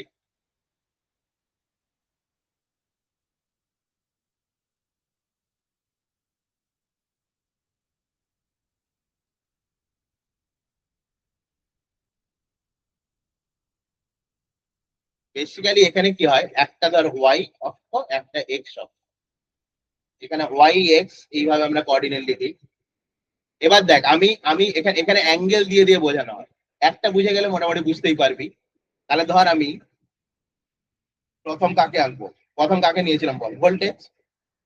ভোল্টেজটা কত অ্যাঙ্গেল ছিল ভালো করে দেখ, ভোল্টেজের ইকুয়েশন কি, V equal to V zero sine omega T. তাহলে অ্যাঙ্গেলটা কত, ওমেগা টি। তাহলে পরিষ্কার কথা, এইটা কত, ওমেগা টি। এইটা আমার ভি জিরো, তার মানে এইখানটা হবে কত, V zero sine omega T. এবার ধর কারেন্ট নিচ্ছি, কারেন্টের ভ্যালু কি ছিল বল, একই দশাই তো, তাহলে একই লাইনে কারেন্ট হবে, কিন্তু কারেন্টের মানটা কি কম তো, তাহলে একই লাইনে হবে। আর ফেজর ডায়াগ্রাম মানে ওদের মধ্যে শুধু দশাগুলো চিহ্নিত করা হবে, এখানে একই দশায় আছে মানে একই লাইন বরাবর আছে। কারেন্ট ভোল্টেজ একই লাইনে আছে, কিন্তু কারেন্টের ইকুয়েশনটা কি হবে এখানে লিখবো, কারণ কি ওর মানটা কম। মানে ব্যাপারটা হচ্ছে এই পর্যন্ত কারেন্ট আছে, এই পর্যন্ত ভোল্টেজ, এই লাইনটা বড় এই লাইনটা ছোট। এবার একই জায়গায় এঁকেছি বলে তুই দুটো লাইনকে তো আলাদা দেখাতে পারবি না, দুটো একই জায়গায় আছে। আমি তো এটাকে একটু অন্য কালার করছি যাতে এই পর্যন্ত আমার কি আছে, কারেন্ট আছে, আর পুরোটা কত আছে, ভোল্টেজ আছে। তার মানে বেসিক্যালি কারেন্ট ভোল্টেজ যে দশাতে থাকে বা দশা পার্থক্য থাকবে তাদেরকে একটা ডায়াগ্রাম দিয়ে আমরা ইন্ডিকেট করি, এটাকেই বলা হয় দশা চিত্র। এবার একদম প্রপার ওয়েতে দশা চিত্র এইভাবে আঁকতে পারি। এবার ধর পরীক্ষায় কেমন কোশ্চেন দেবে সেটা আসছি। ধর আমি কিন্তু এটা এইভাবে আঁকতে পারতাম, ধর এইটা আমার কারেন্ট, এইটা ভোল্টেজ, এটা ভোল্টেজ বেসিক্যালি। তাহলে এটা কি, V zero sine omega T, আর এটা হচ্ছে current I zero sine omega T. এটাও কিন্তু দশা চিত্র ওদের, ভেবে দেখ এদের মধ্যবর্তী কোন কত, 0 ডিগ্রি। তাহলে অপশনে যদি এরকমও দেওয়া থাকে তুই ভাববি যে এরকম এঁকেছিলাম, তাহলে এটা তো নয়, এটাও কিন্তু ওদের দশা। যদি সিম্পলি একটা লাইন এঁকে দিয়ে এইভাবে দিয়ে দেয়, সেটাও কিন্তু ওদের দশা চিত্র। তাহলে বেসিক্যালি আমি ইকুয়েশন গুলোকে ড্র করছি, তাহলে আমি তোকে একদম প্রপার এক্স ওয়াই তে ড্র করে দিলাম, কিন্তু এইভাবে যদি দেওয়া থাকে এটাও কিন্তু কারেক্ট অপশন। কারণ দুটো সমান্তরাল রেখার মধ্যবর্তী কোণ কত, 0 ডিগ্রি, সেটাও দশাচিত্র হতে পারে। একই লাইনে দুটোকে খালি এরকম করে এঁকে দেবে অপশনে, সেটাও কিন্তু ওর ফেজর ডায়াগ্রাম। ক্লিয়ার? এবার ডায়াগ্রাম করছি মানে একটা এক্স ওয়াই অক্ষ নিতে হবে, ওই জন্য আমরা এইভাবে এঁকেছি, এটা একদম প্রপার ওয়ে। মিনময় বোঝা গেছে না যায়নি? হ্যাঁ, সারা শব্দ বেরোয় নিজে তো।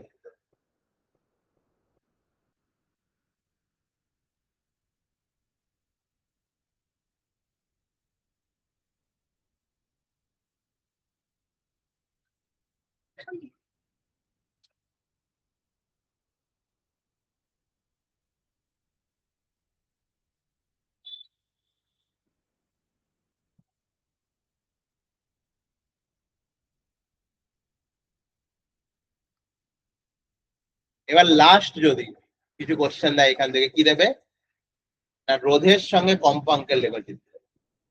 তাহলে আর ভার্সেস ফ্রিকোয়েন্সি, আর ভার্সেস ফ্রিকোয়েন্সি ধর এন, এই গ্রাফটা কেমন হবে, এই বর্তনী আর ভার্সেস ফ্রিকোয়েন্সি কেমন হবে, কারণ ওই সি বর্তনী মানে তো কম্পাঙ্ক আছে, তাহলে কম্পাঙ্কের পরিবর্তন হলে রোধের কিরূপ পরিবর্তন হবে।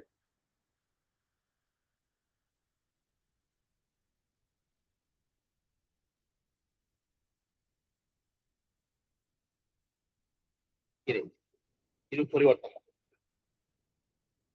মানে রোধ আবার কম্পাঙ্কের উপর নির্ভর করবে, রোধ তো রোধই না, তাহলে যেটা আগে পড়েছিস এখানে তো আর নতুন কিছু নয়। তাহলে ও কি কম্পাঙ্ক, মানে উৎসের কম্পাঙ্ক কমালে বাড়ালে ওর রোধ কি চেঞ্জ হয়ে যাবে? চেঞ্জ হবে না তো। শুধু আর দিয়ে ভাগ করে, ইকুয়েশন ভালো করে দেখ, তুই লিখেছিস আই জিরো কি V0/R, কোথাও লিখেছিস যে আরটা ফাংশন অফ টাইম? রোধ কখনো সময়ের সাপেক্ষে পরিবর্তন হতে পারে? পারে না তো। তার মানে পরিষ্কার কথা এটা দিতেই পারে। দেখি যে বইতে আঁকা নেই, কোনো বই ফইতে আঁকা নেই, কেন চেঞ্জ হয় না? আর পরীক্ষায় দিয়ে দিলে কোনো সময়, তাহলে তুই কি করবি? থাকবে। মানে আমার যদি কনসেপ্ট ঠিক থাকে আমাকে দিয়ে দিলে একটাই পারবো। রোধের মান কম্পাঙ্কের উপর নির্ভরশীল নয়, তার মানে কি কনস্ট্যান্ট দিতেই পারে।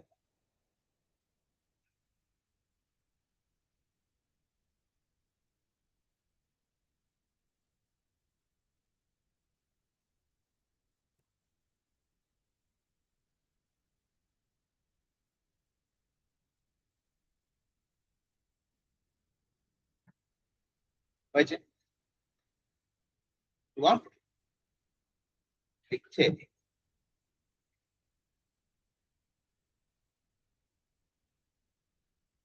শুভম তো ক্লাসে মানে এমনি জয়েন্ট হয়ে বসে যাবে নাকি? কিরে শুভম?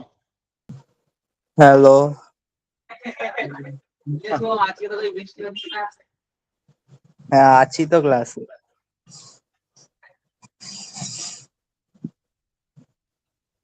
মানে আবার রোদে রোদে এত দূরে আসবো? আচ্ছা, বিশুদ্ধ রোধ বর্তনী মোটামুটি আমাদের কমপ্লিট। সেকেন্ড বর্তনী, পরপর বর্তনী এঁকে যাবো। নাম্বার 2, এই বর্তনী গুলো যেদিন শেষ হয়ে যাবে সেদিন চ্যাপ্টার শেষ হয়ে যাবে। ঠিক আছে, এই যে শুরু হয়েছে মোটামুটি পরের দিনে ধরতে পারিস চ্যাপ্টার, মানে এসিটা শেষের পথে চলে আসবে। নেক্সট শেডিং কর। বিশুদ্ধ, দেখ তিনটে কম্পোনেন্ট এখানে আসবে, একটু বলেই রাখি আমি। একটা হচ্ছে আর, একটা হচ্ছে সি, এই দুটো পড়ে নিয়েছিস। আর একটা হবে এল, যেটা ছিল আবেশ চ্যাপ্টারে। তোদের আবেশটা না করি আমি এখানে এসেছি, তার জন্য কোনো ব্যাপার নয়, শুধু ইকুয়েশন জানা ছাড়া আর কোনো কাজ নেই। কারণ তিনটে নাম, রোধক, ধারক, আবেশক। রোধক, ধারক, আবেশক। ঠিক আছে, তাহলে এখানে শুধু এর ইকুয়েশনটা জেনে নেবো, পরে গিয়ে তো সেটা প্রুভ করবি। আমি তোদেরকে আবেশটা না পড়ি এসিটা আগে করাচ্ছি। বিশুদ্ধ এল বর্তনী। এল মানে বেসিক্যালি যেটাকে আমরা সোজা বাংলাতে বলি কয়েল। কয়েল বলি না, ফ্যানের কয়েলটা পুড়ে গেছে, এই ফ্যানের কয়েল পুড়ে গেলে ফ্যান আর চলে না। মানে কয়েল মানেই, আরো পরিষ্কার করে বললে এটা সলিড, এটাও পড়ে এসেছে। পেঁচানো একটা তার, এটাকেই বলি আবেশক। ইংলিশে বলা হয় ইন্ডাক্টর।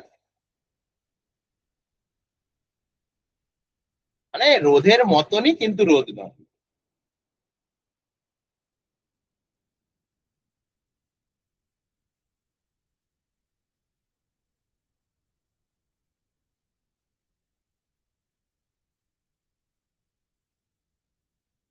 একই রকম বর্তনী হবে, শুধু আর এর জায়গায় এল লাগিয়ে দেবো, আর কিছু নয়।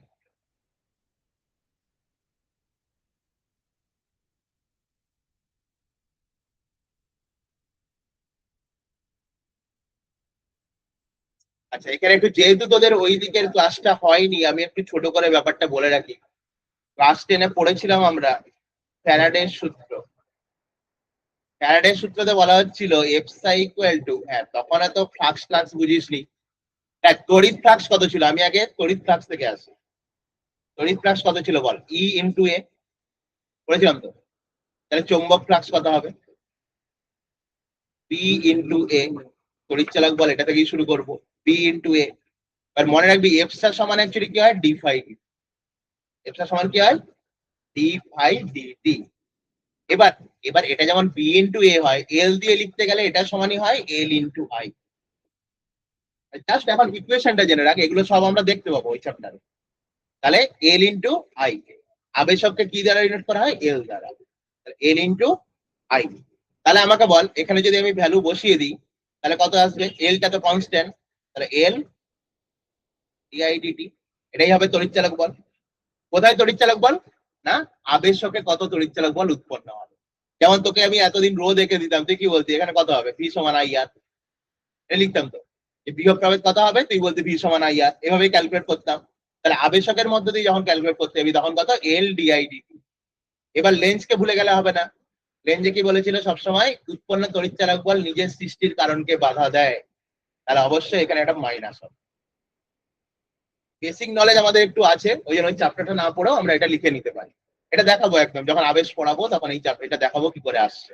এটুকু আগে খাতায় লিখে নেব। আবেশ পড়ালে বক্তা মনে ডিরেক্ট লিখে দিতাম, পড়াইনি বলে আমাকে এটা বলতে হলো।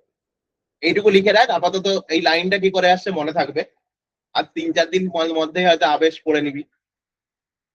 এটা একটা ইউনিট, হাফ হাফ করে পড়াচ্ছি তোকে।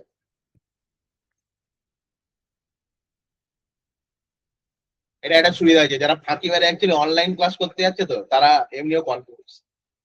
কারণ এই ব্যাচে হচ্ছে এসি, সেকেন্ড ব্যাচে হচ্ছে ইএমআই, ঠিক আছে। এবার খুঁজে পাচ্ছে না দুদিক থেকে ক্লাস যাচ্ছে, কোন ক্লাসটা করবে। আর কেউ জিজ্ঞেস করলে আমি বলছিও না কোনটা করবে। যারা যারা এই গ্রুপ দিয়ে ভাবছে অনলাইন ক্লাস করে নেবে, এই চ্যাপ্টারে গিয়ে ফেঁসে গেছে। বেসিক্যালি দুদিকে এসিও আপলোড হচ্ছে, ইএমআই, কোনটা পড়াচ্ছে বুঝতেও পারছে না, ঠিক আছে। যেটা আদ্রিতরা একটা গন্ডগোল হয়েছে, ওই জন্য ক্লাস করে আসেনি আজকে, আগের দিন অফ করে। তাহলে এবার ইকুয়েশনে চলে যাই। আমার কেভিএল তো জানা ছিল, এখানে বল। আমি যেমন আগেরটাতে লিখছিলাম V equal to I R, তুই রোধের বর্তনীতে কি লিখছিলি, V zero sine omega T equal to কি লিখছিলি বল, আই ইন্টু আর। এবার আর দিয়ে ভাগ করে আইটা বের করে নিচ্ছিল, ভেবে দেখ ওহমের সূত্র কাজে লাগছিল। তাহলে এখানেও আমার কি হবে, ইকুয়েশন কি হবে বল। তাহলে V zero sine omega T equal to কি হবে, এখানে ভোল্টেজ ড্রপটা এল ডিআই ডিটি, এখানে মিনময় বল মাইনাস হবে কি হবে না, মাইনাস বসবে কি বসবে না, মাইনাস বসেই তো এটা হলো। অ্যাকচুয়ালি এটা মাইনাস হবে, এটা সমান জিরো। কেভিএল মনে করে দেখো, টোটাল বিভব প্রভেদকে জিরো করলি। তাহলে দরকার হলে যাতে কনফিউজ না হয়ে যাস, এক কাজ কর, এটা লিখে রাখ, তাহলে পরে ভাবি মাইনাসটা কেন দিল। এটাই তো অ্যাকচুয়াল, কেভিএল ভুললে তো হবে না, যে টোটাল যতগুলো ভোল্টেজ ড্রপ হয় সেটাকে আমরা কি বলি, জিরো। তাহলে এটা এদিকে মাইনাস ছিল, ইকুয়াল টু লিখলে কি হবে, মাইনাসটা এমনি উঠে যাবে। তাহলে এই লাইনটা প্রথম লেখ তোরা, তারপরে এটাতে যাবে। গাণিতিক বিশ্লেষণ সব পাটে আমি করাবো না, কিন্তু এগুলোতে একটু একটু করিয়ে যাব, কারণ করে নেওয়া যায়, ছোট করেই করবো। পরীক্ষায় লেখার মতো মহড়া করে লেখার দরকার নেই। দেখ আমি ভি থেকে আই বের করবো, পরের লাইন কি হবে তাহলে, ডিআই ডিটি সমান, তাহলে কি হবে, V zero by L sine omega T, লিখতে পারি তো।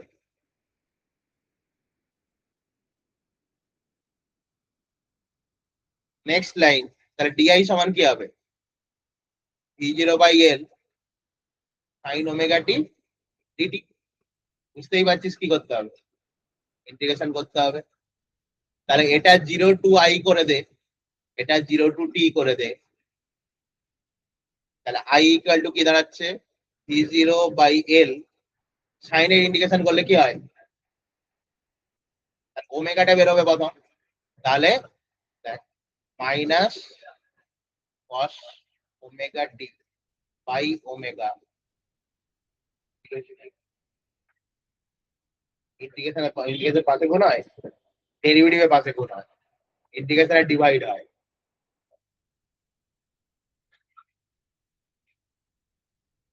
একদম আমি ব্র্যাকেটের মধ্যেই রাখছি। লিমিটটা যা হবে, বেসিক্যালি লিমিটটা যদি নাও বসাই, ইকুয়েশন তো এটা হবে, ওমেগাটা তো ওর ভেতরে আছে, লিমিট বসালে একটা ভ্যালু আসবে। বেসিক্যালি আমি যদি লিমিট ছাড়াই করি তোদের সুবিধা হবে, আবার টি এর ভ্যালু বসাতে যাবো না, আমার ইকুয়েশনটা লাগবে। তাহলে এই লিমিটটা যদি বাদ দিয়ে আমি করি, কারণ আমরা তো লিমিটের ইউজটা বুঝি, এখানে না হলে একটা কনস্ট্যান্ট হতো, লিমিটটাকে বাদ দিয়ে দিই, তাহলে লিখতে সুবিধা হবে। তাহলে ভ্যালু আবার বসাতে হবে, আর লিমিটটা তো ফুল পিরিয়ডেই করছি আমি। তাহলে ফুল পিরিয়ডে করতে গেলে কি হবে, আমার আলটিমেট ইকুয়েশন কি আসছে, V zero by omega L minus cos omega T. Clear না, ক্লিয়ার না। তাহলে মাইনাস কস ওমেগা টি মানে সাইনে কনভার্ট করলে কি হবে, ভেবে দেখ। এটাকে যদি সাইনে চেঞ্জ করিস, মাইনাস কস সমান কি আসবে, এটাকে এরকম লিখতে পারি কিনা দেখ, I equal two E0 by omega L sin omega t minus pi by 2 কেন করলাম? Actually pi by 2 minus omega T হয়, একটা মাইনাস ছিল ওকে ঘুরিয়ে দিলাম, তাহলে কত হবে? Omega T minus pi by 2। এটাকে যখন তুই ভাঙবি অ্যাকচুয়ালি কি হবে? Sine pi by 2 minus omega T, তাই তো?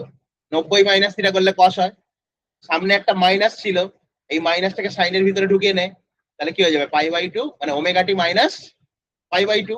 তাহলে ডিরেক্ট তো আই ইকুয়াল টু লিখতে পারি। দেখ, এবার আবারও বলছি, ডাইরেক্ট এটা মনে রাখলেও চলবে, ক্যালকুলেশন দেখালাম, ডাইরেক্ট একদম আই এর ইকুয়েশন মনে রাখলেই হবে এবং ইজিলি মনে রাখতেই পারিস। দেখ এখানে কারেন্টটা কি আছে, কত দশায় পিছিয়ে আছে? 90 ডিগ্রিতে পিছিয়ে আছে। কিন্তু সঙ্গীতা কি গল্প করছিস? হ্যাঁ, আমি এখানে বোঝাচ্ছি, তুই বসে বসে গল্প করছিস? এসে পড়ে এমনি মিথ্যে কথা বললি, জ্যাম ফ্যাম হয়ে গেছে, আবার এখানে বসে বসে গল্প। আমি পরিষ্কার ভাষায় লিখে নেবো, ক্যালকুলেশনটা করলাম, ওকে। সিম্পলি মনে রাখবো কি তাহলে? দেখ ইকুয়েশনই বলছে, এখানে ভি এর ইকুয়েশন কি ছিল?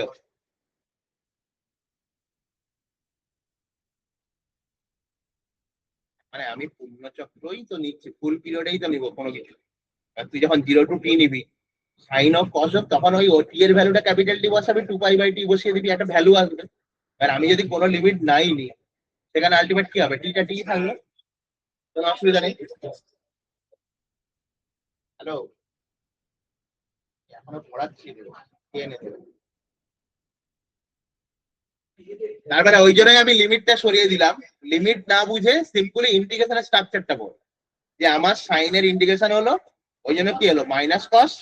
এবার এইটাকেই তো আমি কি বলবো? দেখ এর পরের লাইনে এটাকে আই জিরো বলতে পারি, এটাকেই। তাহলে ইকুয়েশন কি হচ্ছে? I equal to I zero sine omega T minus pi by 2। এবার এটাকে যদি আই জিরো বলি, খুব লজিক্যালি এইটাই তো অ্যাকচুয়ালি কি? এই বর্তনীর রোধ, ডাইমেনশনালি তো তাই হতে হবে, আই সমান ভি বাই আর। তাহলে বিশুদ্ধ এল বর্তনীর রোধ কত? এই প্রথম জানতে পারলাম, কয়েলের রোধ কত হয়? Omega into L. ক্যালকুলেশনই বলে দিচ্ছে। বললাম না, যখনই ক্যালকুলেশন শুরু হবে, এবার চ্যাপ্টারটা আস্তে আস্তে বুঝতে পারবি। প্রথম থেকে মনে হচ্ছিল কেমন একটা কি হয়ে যাবে, আস্তে আস্তে করে চ্যাপ্টারটা ভালো লাগে, খুব ভালো চ্যাপ্টার। ওকে, তাহলে প্রথম এইটাকে আই জিরো লিখে ফেল, তারপরে আমি ভাষায় লিখিয়ে দিচ্ছি। আই জিরো আগে লিখে নে।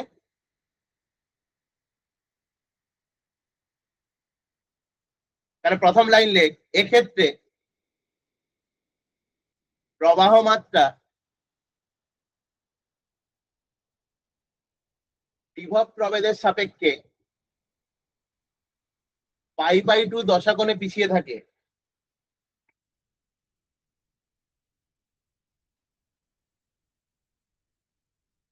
অর্থাৎ যে মুহূর্তে ভোল্টেজের মান সর্বোচ্চ হয়,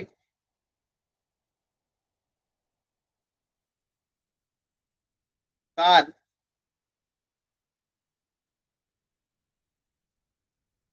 T/4 সময় পূর্বে, T/4 সময় পূর্বে, তাই তো হচ্ছে। একবার ভেবে দেখ, যদি আমার দশাটা হয়, একবার ক্লাস 11-এ চলে যা,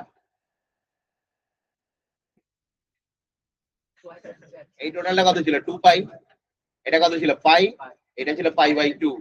তার টাইম পিরিয়ডে ভাঙলে কি হবে? সেই আমি একটা লিখে দিয়েছিলাম না, টি বাই ক্যাপিটাল টি সমান থিটা বাই পাই, চেঞ্জ করার জন্য, মনে করে দেখ। তাহলে আমার যদি এই অ্যাঙ্গেলটা পাই বাই 2 হয়, তাহলে এই টিটা কত হয়? টি বাই 4ই হবে। ভালো করে দেখ, ওই জন্য ওই লাইনটা লিখলাম, যাতে পরে ওই রিলেশনটা মনে থাকে। তার মানে কি? যে মুহূর্তে পিছিয়ে আছে কে? কারেন্ট। তার মানে যে মুহূর্তে ভোল্টেজ এগিয়ে আছে, তার মানে কারেন্ট যখন কোন একটা মুহূর্তে পৌঁছাচ্ছে, তার T/4 আগেই কে পৌঁছে যাচ্ছে? ভোল্টেজ। ঠিক আছে, ওই জন্য লিখলাম, যে মুহূর্তে ভোল্টেজের মান সর্বোচ্চ হয়, তার T/4 সময় পরে কারেন্ট সর্বোচ্চ হবে। পরে বলছি তো, পূর্বে বললে উল্টোটা লিখতি। যেই মুহূর্তে ভোল্টেজের মান সর্বোচ্চ হয়, তার T/4 সময় পরে কারেন্ট সর্বোচ্চ হয়, কারণ কারেন্ট তো পিছিয়ে থাকে, মানেটা বল। ওকে, মানে এইগুলো ভেঙে ভেঙে কোশ্চেন দেবে, আমি ওই জন্য লিখাতেও সেগুলো লিখে দিচ্ছি কেন, যাতে মনে থাকে, তাই না? বই পড়ার প্রচুর অভ্যাস আছে, কিছু করার নেই। এর পরের স্ট্যান্ডায় লেখ, এর পরের স্ট্যান্ডায় লেখ, যা লিখে দিচ্ছি এটুকু পড়লেই সব কোশ্চেন অ্যাটেন্ড করতে পারবি। পরের স্ট্যান্ডায় লেখ, এক্ষেত্রে আচ্ছা এই ওমেগা এল এর একটা নাম দে, XL, XL equal to omega L, এক্ষেত্রে এক্স সাফিক্সে L, XL equal to omega L বর্তনীতে কার্যকরী রোধের ভূমিকা নেয়, কার্যকরী রোধের ভূমিকা নেয়, একে আবেশকের, আবেশকের পরিরোধ বলে, পরিরোধ বলে, বা অনেক সময় বলে দেয় প্রতিঘাত, প্রসেনজিতের সিনেমার মতো ব্যাপার, এইসব নাম ছিল দেখবি, প্রতিঘাত, ঘাত, এইসব নাম ছিল। যাই হোক, তাহলে পরিরোধ বলে বা প্রতিঘাত বলে, এই বাংলায় এই হচ্ছে সমস্যা।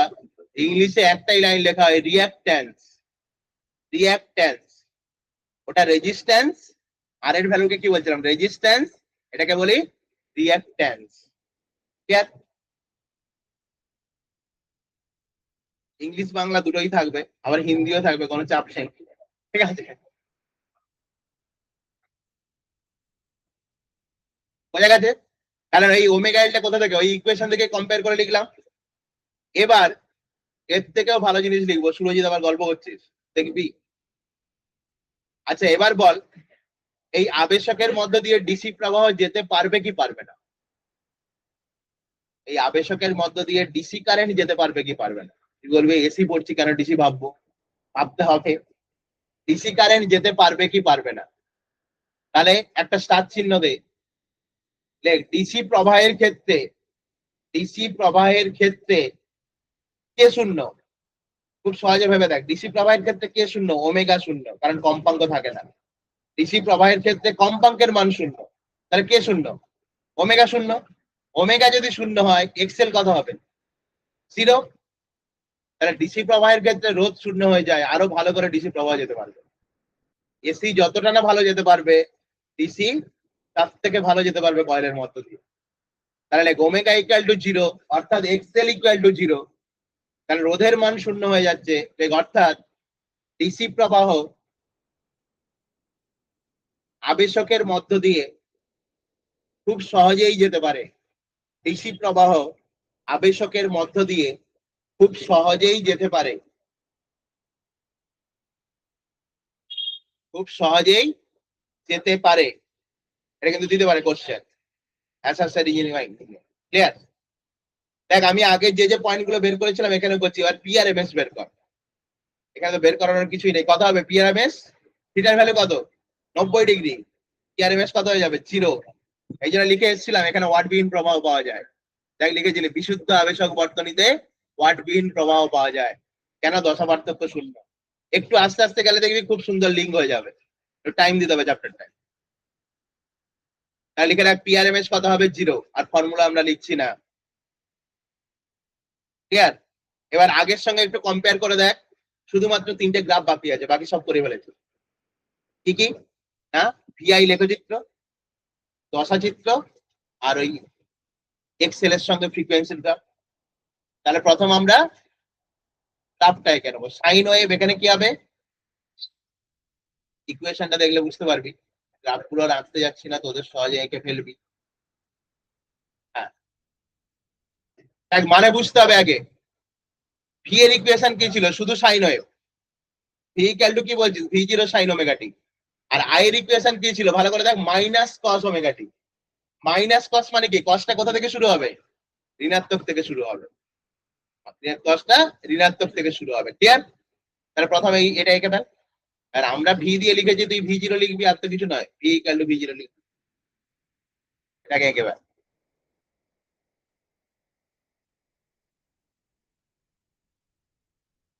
এবং এই জন্যই তো কারেন্ট পিছিয়ে আছে, এ যখন জিরোতে ও ঋণাত্মকে, ওই জন্যই তো বলছিস কি পাই/2 পিছিয়ে আছে, মানে গ্রাফটা চোখের সামনে ভাসলেই তো মনে থাকবে। হ্যাঁ, গ্রাফটা চোখের সামনে থাকলে যা কিছু লিখে এসেছিস পুরোটা মনে থাকবে। আর বাড়িতে বসে গ্রাফটা মেলাবি লেখাগুলোর সঙ্গে।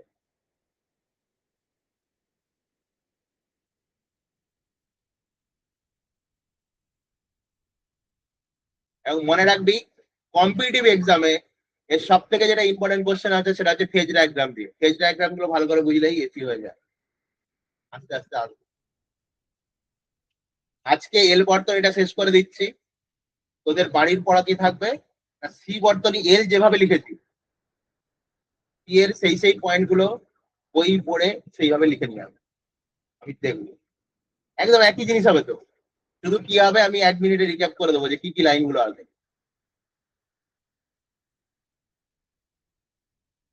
তারপরে একটা টেবিল বানিয়ে দেবো পরের দিন। সবই টেবিলে হবে। এখানে এসিতে 2-3টা টেবিল বানিয়ে দেবো, টেবিল গুলো দেখে পরীক্ষা দিতে চলে যাবি।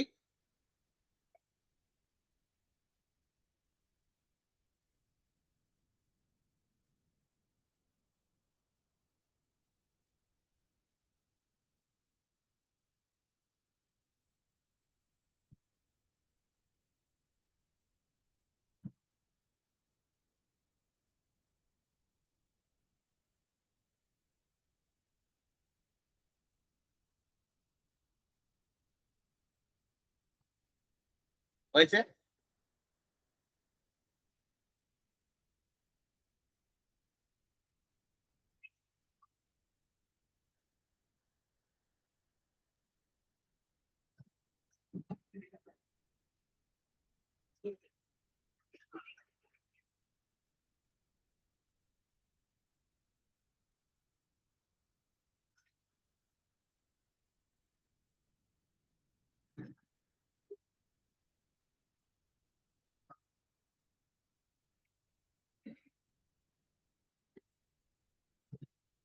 হয়েছে। এবার দেখ দশা চিত্র আঁকবো। তার আগের মতো একই রকম এক্স ওয়াই এঁকে ফেল।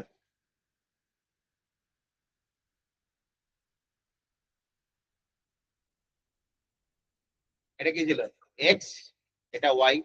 তাহলে প্রথম আমি কোনটাকে আঁকবো বল? ভিটা। তুই একটা দশা চিত্র আঁকলে এটাও পরিষ্কার হয়ে যাবে। এটা ধর ভি।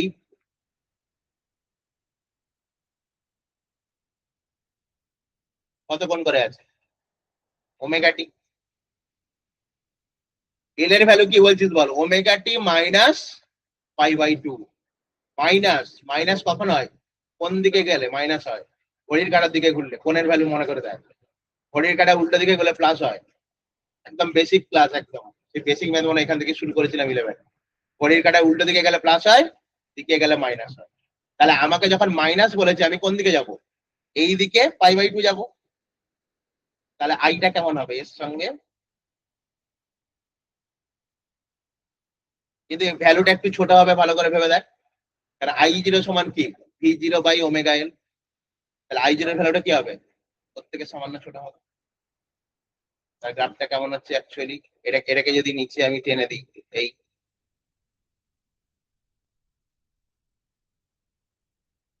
এইটা ভালো করে গিয়ে বাড়িতে পড়বি, দিলে পরের দিন দেখবি এর থেকে সোজা কিছু নেই। একটু সময় দিতে হবে। পরের দিন ফটাফট করে বাকি, মানে পরের দিন তো এগুলোকে সব জুড়বো। মানে এখানে শুধু বিশুদ্ধ গুলো করলি, পরের দিন আর সি হবে, এল আর হবে, সি আর হবে, তারপরে এল সি আর একসঙ্গে হবে বর্তমানে। তারপরে এগুলো যদি না পড়ে আসিস, বিশ্বাস কর পরের দিন পুরো অন্ধকার দেখবি। তার দায়িত্ব আমি নেবো না। এই 3টে বেসিক বর্তনী যদি না জানা থাকে পরের দিন ফুল অন্ধকার দেখবি। -π/2।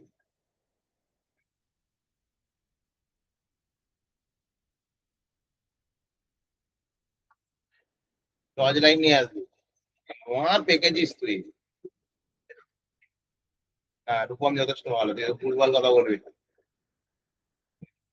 সব দোষ রূপমের, যাই হোক। হ্যাঁ, যাই হবে রূপমের তো। রাস্তাঘাটে কিছু ঘুরে যাচ্ছে, লোকজন বলছে রূপম করছে। ঠিক আছে? তাহলে এই কোণটাই তো π/2। সব করে রাখ। এবার কথা হচ্ছে, ধর আমি এত সব নাটক না করে এইভাবেও তো আঁকতে পারতাম। ধর আমি ওয়াই অক্ষে কি নিয়ে নিলাম বল? ভি। তাহলে ভি এর সঙ্গে π/2 কোণ করে এটা আই। এটাও তো দশাচিত্র হতো, কি দরকার ছিল এত নাটক করা? আমি বেসিকটা দেখালাম এইভাবে আসে, আমি যদি এটা এঁকে দিই কোনো ভুল আছে কি? তুই এইটা এঁকেছিস বলে ওটা বুঝতে সুবিধা হচ্ছে। এইটা এইটা বোঝা থাকলে আমাকে যেমন করেই থাক মোটামুটি 90 ডিগ্রি করে থাকবে, কারেন্টটা থাকবে নিচের দিকে সবসময়, ভোল্টেজটা থাকবে উপরের দিকে, কারণ কারেন্টের দশা পিছনে আছে।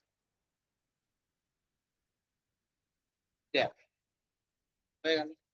আর একটা গ্রাফ আছে কি, XL versus frequency, XL versus frequency.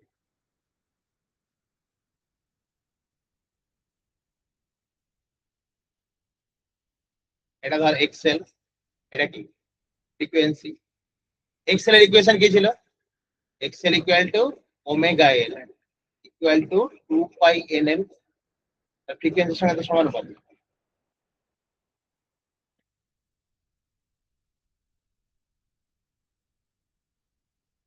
আমারই কিছু না।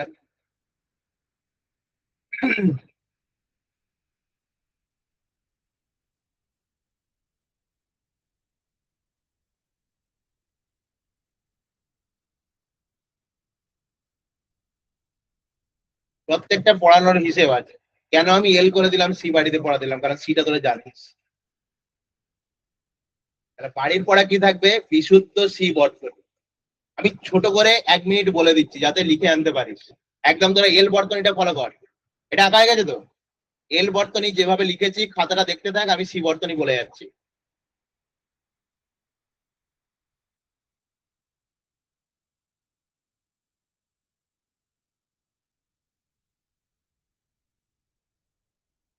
প্রথম ছবিটা কি হবে, এই এখানে ভোল্টেজ ড্রপ কত, ভি ইকুয়াল টু কি ছিল বল, কিউ বাই সি, তো ইকুয়েশন তাই হবে। তাহলে এটার ইকুয়েশন কি হবে, V zero sine omega T equal to Q by C. এবার ক্যালকুলেশন ছেড়ে দে, বেসিক্যালি মনে রাখবি এখানে দুটো লাইন লিখে রাখ, এর ভোল্টেজ হচ্ছে এটা, কারেন্ট কি হবে, ও যেমন π/2 পিছিয়ে ছিল না, এর π/2 এগিয়ে যাবে।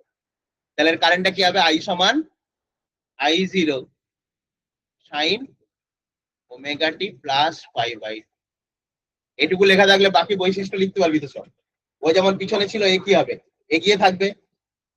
বাদ বাকি কি লিখলাম, ওর যেমন T/4 পরে হচ্ছিল এর কি হবে, আগে হবে।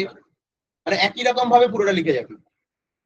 এই যে I0 এর ভ্যালুটা, এটা কি আসবে ক্যালকুলেশনে, কি আসবে ক্যালকুলেশনে বইয়ে দেখার চেষ্টা করবি, খুব একটা পরিষ্কার নেই তখন আমি না এই ইন্ডিকেশনটা করিয়ে দেবো। T0/1/ωc এটা লিখে রাখ। আর মানে এই সি বর্তনীর পরিরোধের মান কি হয়, 1/ωc। ওখানে যেমন ওমেগা এল হয়েছিল, এখানে কি হবে 1/ωc। তাহলে একই রকম লিখবি, বর্তনীতে 1/ωc কি রোধের ভূমিকা নেয়, একে কি বলবো, পরিরোধ বলবো। ওকে। আচ্ছা, AC AC current, DC current যাবে কিনা ধারকের মধ্য দিয়ে নিজেরা একবার ব্যাখ্যা করার চেষ্টা করবি, আমি বলছি না। যেমন যেমন পয়েন্ট গুলো লিখেছি এসির ক্ষেত্রে একই একই পয়েন্ট কিন্তু খাতায় লিখে নিয়ে আসবি। ওকে। এবার পরিষ্কার কথা বলা ভালো, বৃহস্পতিবার পড়তে আসবি, তার আগে পড়তে বলতে সব ভুলে যাবি। আজকে বাড়িতে গিয়েই খাওয়া দাওয়া করে বিকেল সন্ধ্যার মধ্যে লিখে নিবি, তাহলে হয়ে যাবে।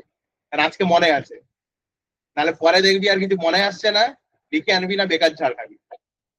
ওকে, এটুকু লিখে আনবি, তারপরে আমি আবার আলোচনা করে দেবো, কিন্তু খাতায় লিখে আস, নিজে থেকে একবার চেষ্টা কর। কারণ কি, একটু বইটা খুলবি তখন, রূপম বললি যখন আমি তাড়াতাড়ি ছেড়ে দিলাম।